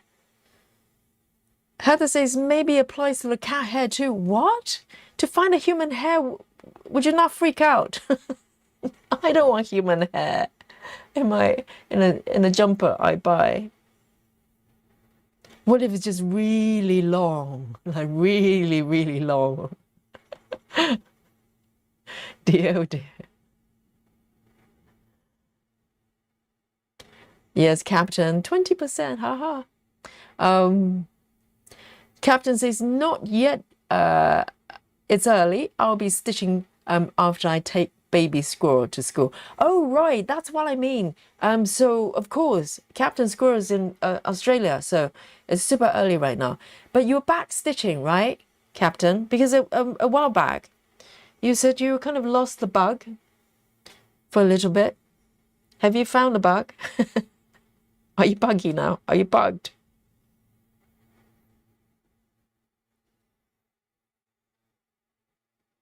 Lynn says, Yogi, I think Midnight is losing his sight. Bless him. Oh, Midnight, the hamster, right? Midnight is a hamster.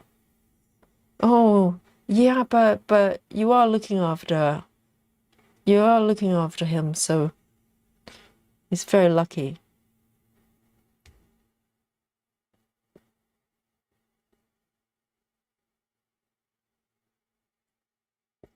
Lynn says, my friend had a cat sedated to have his coat trimmed. It costs 300. Oh, sedated, not like permanently, just temporarily. Right? So the cat has long hair. But that's not good though, because it's not a necessary step. Being sedated has its risks. You don't want to do it just for hair trimming. Oh dear, 300 to get it done. I'm worried about the cat. It shouldn't be, put to sleep on a regular basis.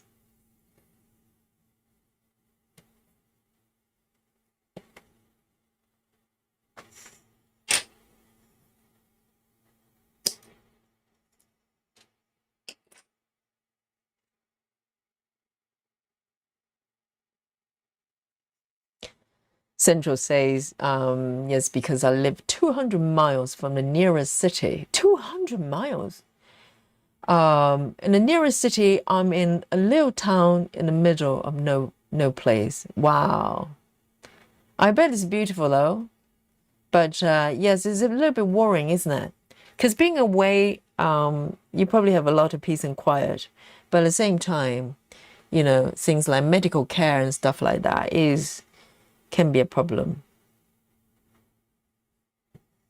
But a lot of, remote places, sometimes you just have, vets just decide to live somewhere really remote. Like some teachers as well. Some, I've seen documentaries of tiny, tiny town, village, but they have teachers willing to go there, or doctors that are willing to go there, to serve the local people. Oh dear, I can park. What am I doing? I can park here.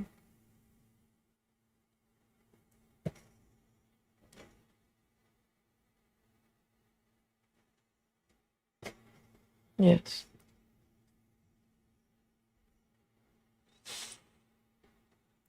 Renee says that town Walkaway lived in was Oklahoma and only has population about 5,000 people. But eventually we got a vet for dog and a doctor for me. All was well eventually. That's good to know. I know. If you live somewhere really remote, then, you need to have at least the basics. At least one shop you can buy food and what else? Well, back in maybe a century, not a century, maybe a couple of decades ago, you probably need post office, right? But nowadays, no. As long as you have like, well, do you get Amazon when you're really remote? But you just need some sort of postal delivery service. Otherwise, it's all good. And you definitely need doctors for human and animals. A17. A17. It's just a peace of mind, isn't it? A17.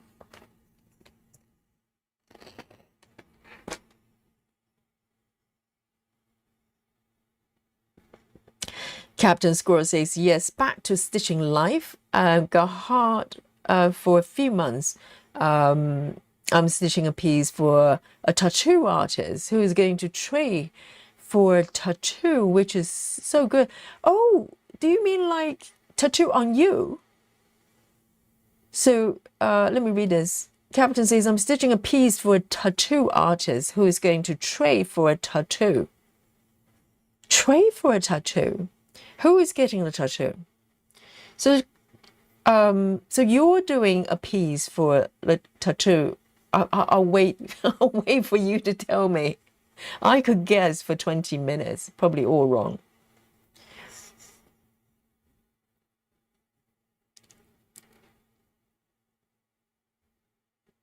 Sola says, Yogi, why do cats have problems with hairballs, and how do you avoid them? Sola, I know I look like a vet, but I'm not.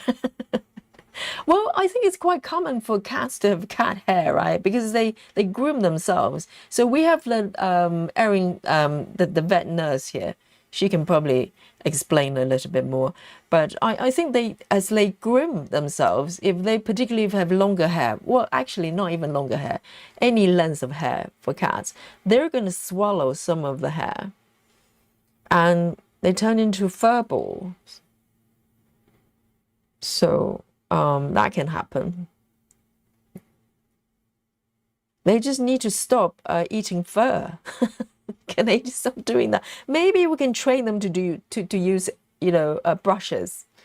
If they can stop grooming with their mouth and start using hair brushes, we can avoid the problem.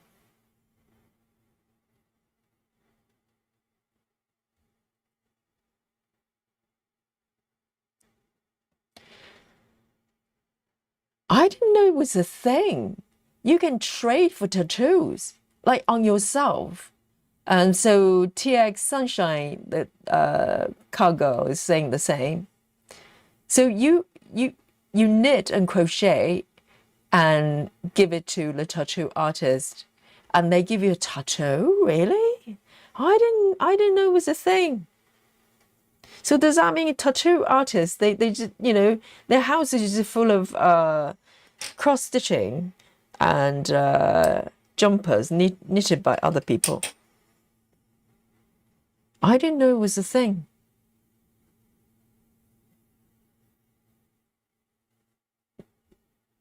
But imagine if they give you a tattoo and you hate it, like they spell the word incorrectly. Are you going to take it back? I said, give me back that jumper. Shame on you.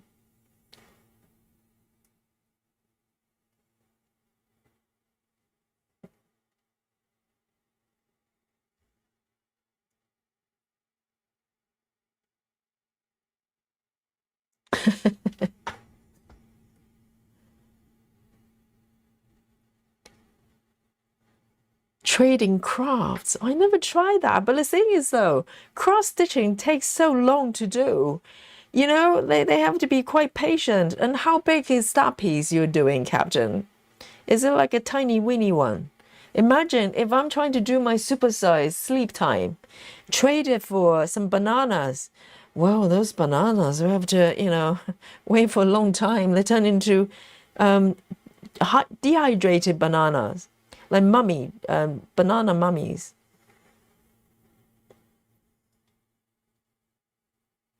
I'm going to be peckish for a long time.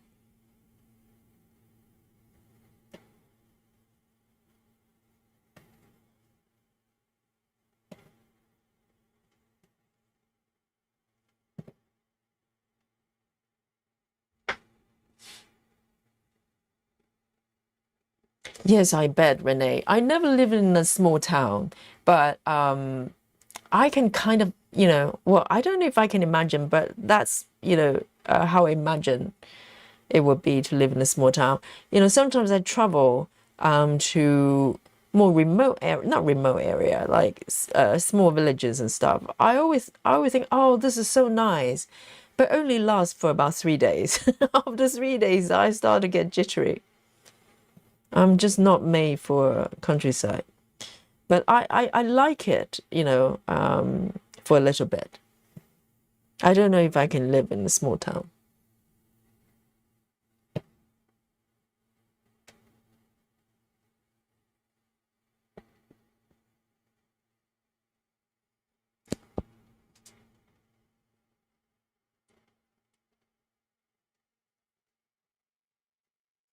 Yes, there are cat food sometimes they kind of say it's for hairballs and stuff.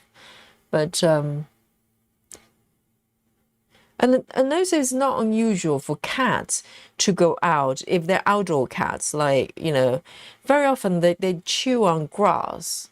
I don't know whether there's, any special kind of grass they chew. They would chew the grass and then throw up fur balls. They know how to manage that process. But if they're indoor cats, then it's trickier. They don't have plants to chew on.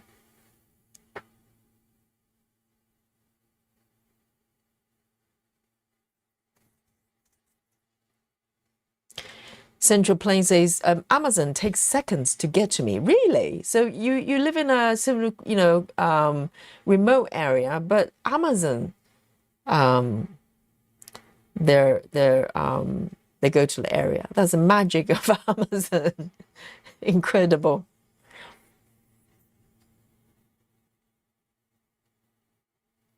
Okay, I've got two more colors for this one. Let me pick this one here, 400. 400. I know some people don't like Amazon, thinking they're a sort of, huge company. They, dominate a lot of things. But at the same time, imagine particularly during COVID, if we didn't have Amazon, if we don't have a lot of sort of food deliveries and stuff like that, it would have been a very different time.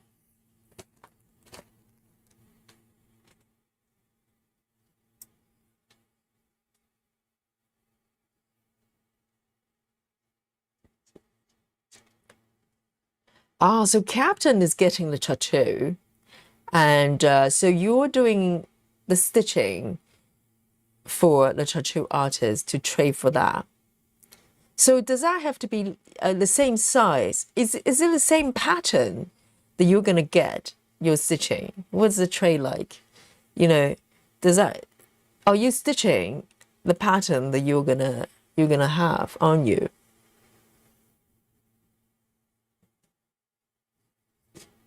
I just hope it's not full coverage. Hate. Okay, it's going to take a little while to do. The tattoo will have to wait.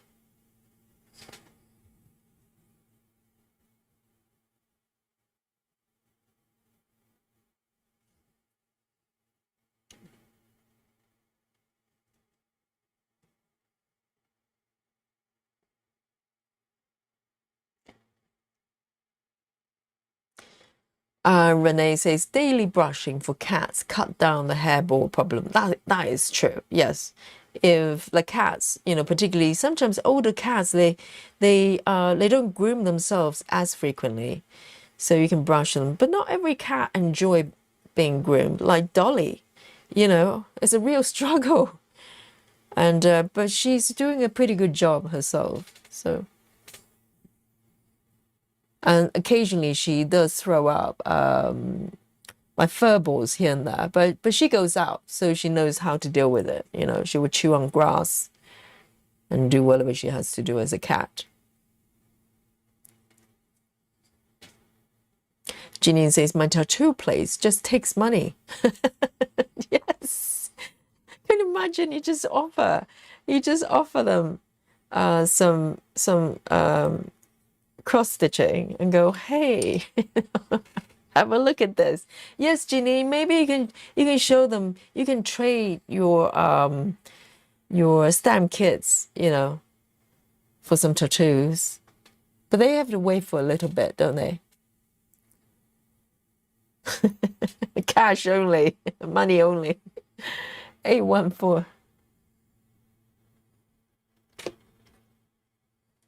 But the thing is, though, they have to know that you're a decent stitcher. Can you imagine if you're going, well, yes, can I trade?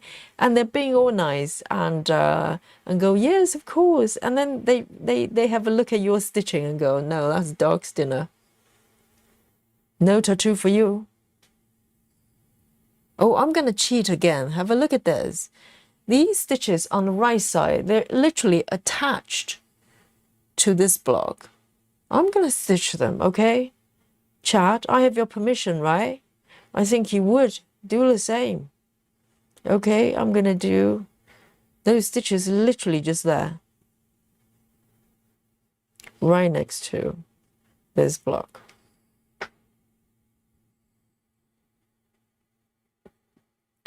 Lynn says, Yogi, midnight. Guinea pig. Okay, I get mixed up. I'm not well versed in sort of animals. Okay, guinea pigs, hamsters, are they different? I'm sure they're different. Yes, Lynn says, midnight is a guinea pig and loves being brushed with a baby's brush. Oh, I bet midnight really loves that. I think all hairy animals love to be brushed, right? For some reason, they just love to be groomed. Or hairy animals like horses, I'm sure Lynn will know, and any kind of animals that's got hair, they like to be brushed. But human, that's strange, isn't it? As humans, we don't brush each other's hair. It's not a thing unless it's children. So we don't really enjoy someone else brush our hair, right? That's strange. Because cats, they love to be groomed sometimes. And animals, they love, people stroking their hair and brush their hair. But we don't do that to each other, do we? Can you imagine? Just like sit there and start brushing each other's hair. Oh no. It's like a horror movie. It's strange, isn't it? We don't like our hair being brushed by someone else. Renee says, Yogi's an uptown girl. Yeah, who knows? I think we'll have that built-in rhythm in us. And for me, the city rhythm rhymes, it kind of jives with me. I love the idea of countryside, but I just can't stay there for too long. I just start to go, where are the actions? Let me go there. I think if I live in a small town, I'd probably spend my days in the pub so I can see people.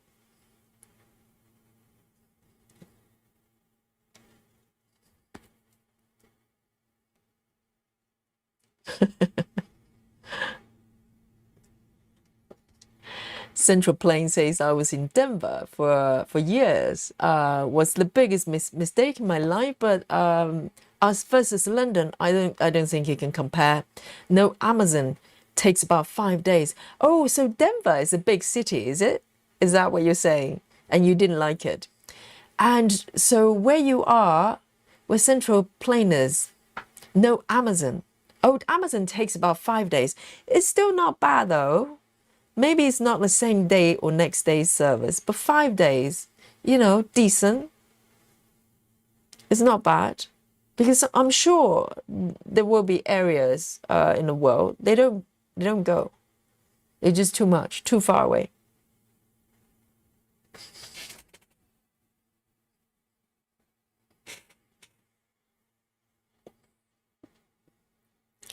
Oh, Susan says, what about the hairdressers?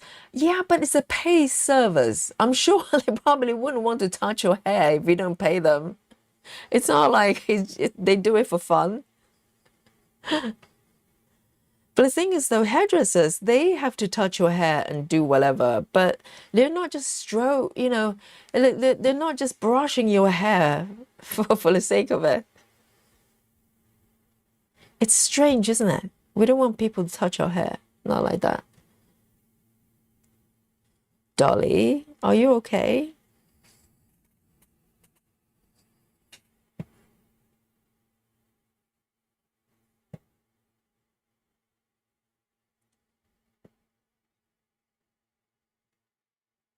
All right. I'm going to park it here.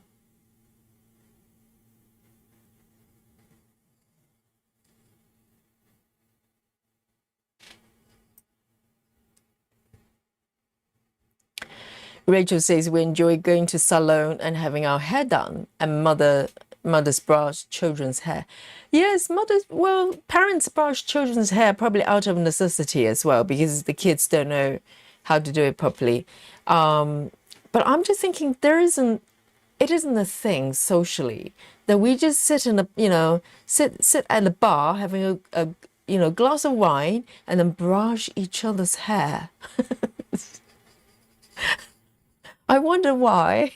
Because cats, if you think about cats, they lick each other's hair. It's a social thing, right? It's a bonding thing.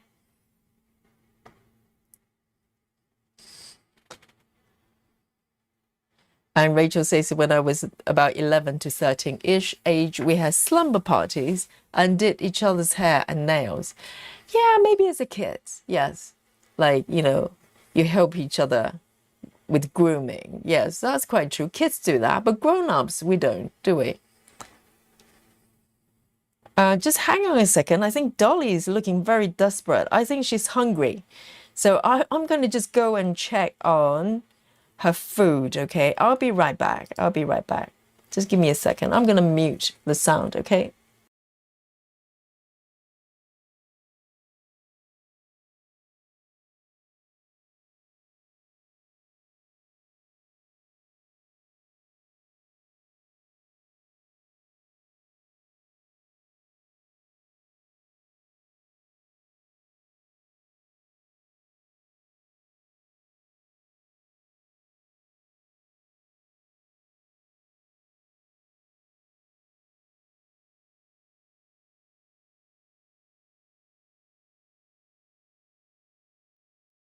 Oh, it's not a food she's after. She wanted to go out from the front. But she was so desperate. She's like, oh, now, mommy, now. She wants to go out from the front window.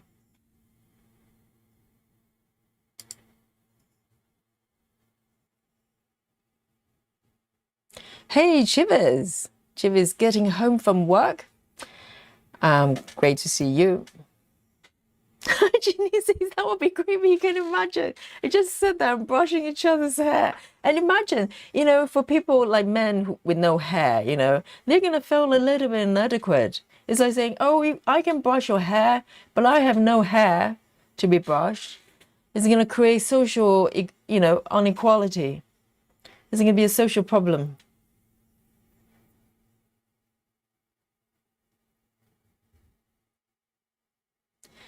And Central Plain says it's funny because I'm homebody. I'm always home, even work from home. Yes, well, I think if you can work from home, then it probably doesn't matter if you live in a big city or, a small town. It doesn't matter. I think it's getting more and more like that. So people can live wherever they want, wherever in the world, and they can do, whatever job they want to do. Guys, look at this. This one is done as well. Is it remarkable? I'm a little bit scared to move over here, but maybe I should come up to the green bits, right? Why not? I've got all the parts threads here. Why don't I do another green one? Oh, I can't believe it's nearly 12:30. I'm going to just do a couple of colors here. Time flies. It's so strange. Every time, you know, I look at the clock, the time before normally, if I check that it's about 12:30, normally the time previously that, you know, the time before I check would be about 11:30, and I go, oh, it's only 11:30. It's okay. There's another hour. And within like, you know, split second, it's 12:30. It's crazy. Lynn says, Yogi, I could not brush my partner's hair. Yes, he has not. That's what I'm talking about. It's going to create psychological problems. They're going to go, well, you know, other people can brush each other's hair, but I can't go to the pub because I have no hair to be brushed. Maybe that's why. Because, you know, animals, you rarely come across hairless animals, right? But with humans, it seems to be a little bit more frequent. So maybe that's why.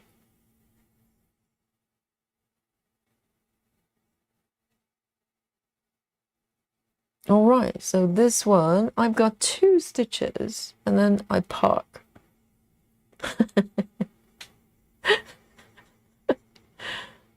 And Jojo says, our long-haired cat loves to be brushed. Once in a while, she gets in the bath and we time her. We trim her nether regions. Really, is it necessary? The long hair on her bottom gets started. Yes, but I always think, well, you know, we spend so much time, like particularly dogs and some cats as well. The owners kind of, you know, do a lot of grooming. I'm just thinking, if they live in the wild, they must have ability to look after themselves, right? But some breed of dogs and cats have so much hair. I don't know. They just have to have a hairbrush. All right, I'm gonna part this one here. I'm gonna do just, you know, maybe a couple more colors.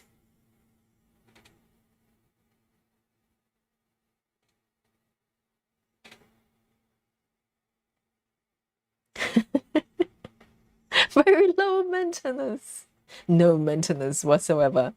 No hairdresser costs.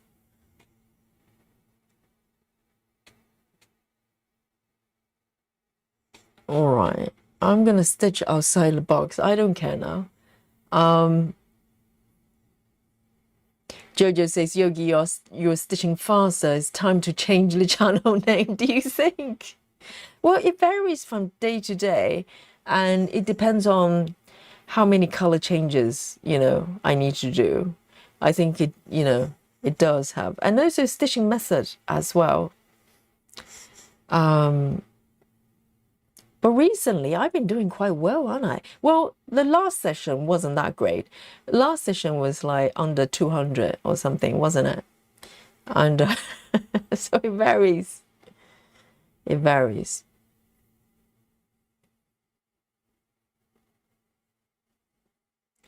Yes, the channel name is going to be a little bit less slow yogi, stitching yogi. But still slow. It's just a little bit less slow.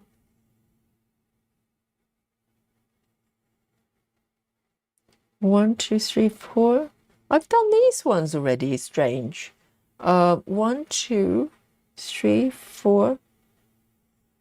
1, 2, 3, 4. A couple of stitches I haven't marked. Let me just do it here.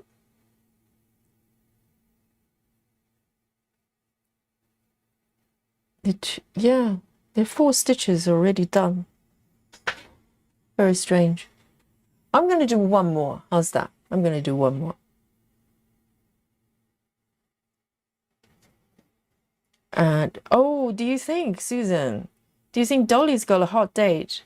Yeah, she was desperate. So I thought she was hungry, but no, she's not hungry. She's just desperate, wanting to go out. Let me do this one then. This one just so begging to be stitched.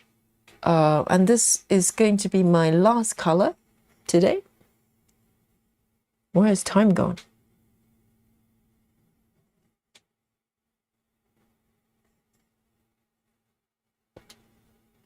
Yes, Rachel, have a lovely rest, okay? And everything's going to be okay. I promise.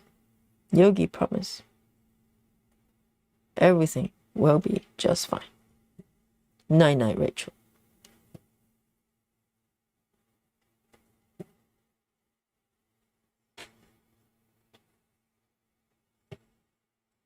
So we just fill in these stitches here.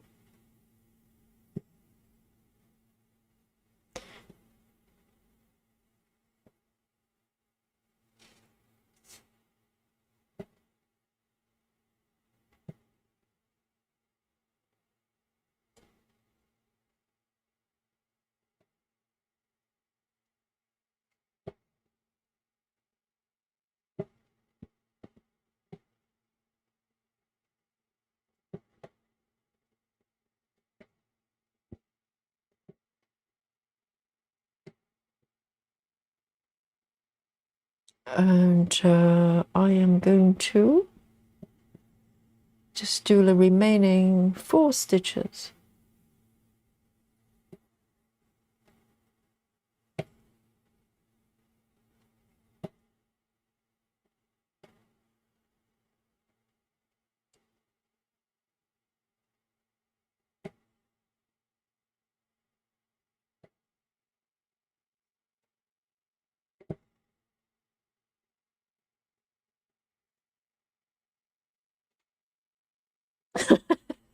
Cheryl. Cheryl says your last parking of orange you marked as completed instead of parked. Did I? Oh yeah. No. Oh, this one. Why is that one marked? Oh, you're quite true. Yes. What do I do without Cheryl? Seriously. My whip will be will be a complete mess. Okay, I'm gonna fix that. I'm gonna fix that. Let me finish this one. How did you even spot it, Cheryl? That's not normal. I don't know how you do it. Let me do these 2. Let me do these ones. Actually, there are 2 extra ones from the next block as well. I might as well do it. Right, that one. I'm gonna feel quite silly if I didn't. Yes, I'm going to fix it. Okay, Cheryl. Well, someone is paying attention. You know, nothing escapes the chat. Now let me do just final stitch here and then park below. Yes, with saga, sometimes when you, because in order to park, you have to long press for the symbol to come up. And sometimes it marks it instead. It happens a lot. And sometimes I notice it, sometimes I don't. Okay, so what Cheryl is referring to is there's a little stitch here. That one, right? That one should be unmarked and then parked, right? Like that, correct?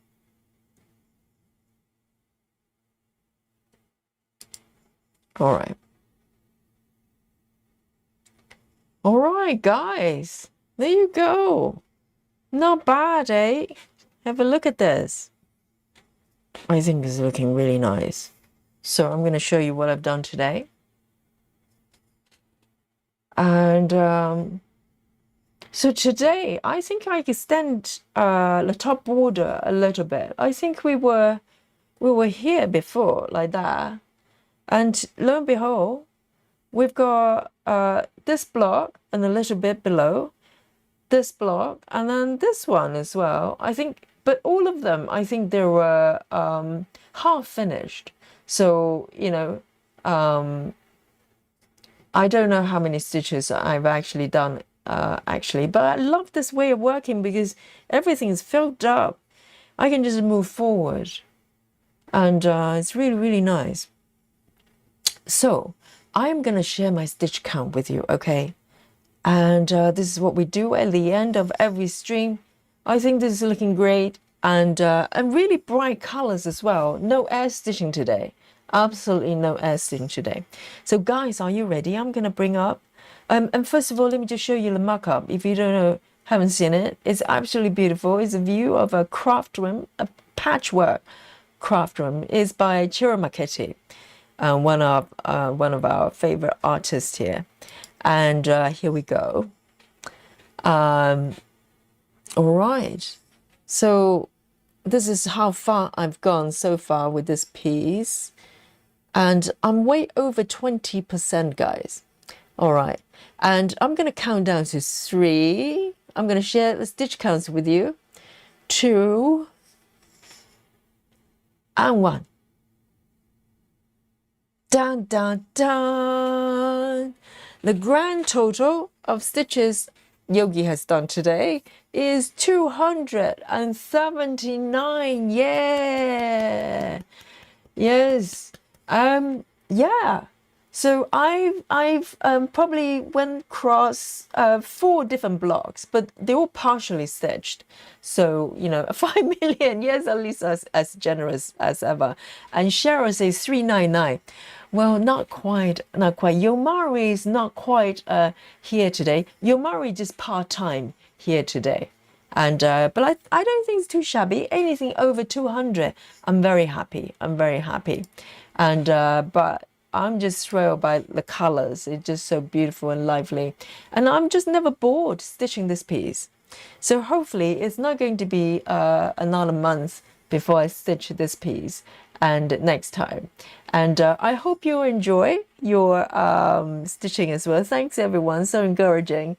And I will see you tomorrow. Tomorrow is our Dimensions Day, right? So if you're not stitching Dimension, just come and join us. But I will be stitching one of the Dimensions piece, and see you here tomorrow. Okay, so it's 12:30 UK time from the sleepy London town, and Yogi is going to sign out. And enjoy the rest of your day or night, and I will see you here tomorrow. Bye bye everyone. Nighty night.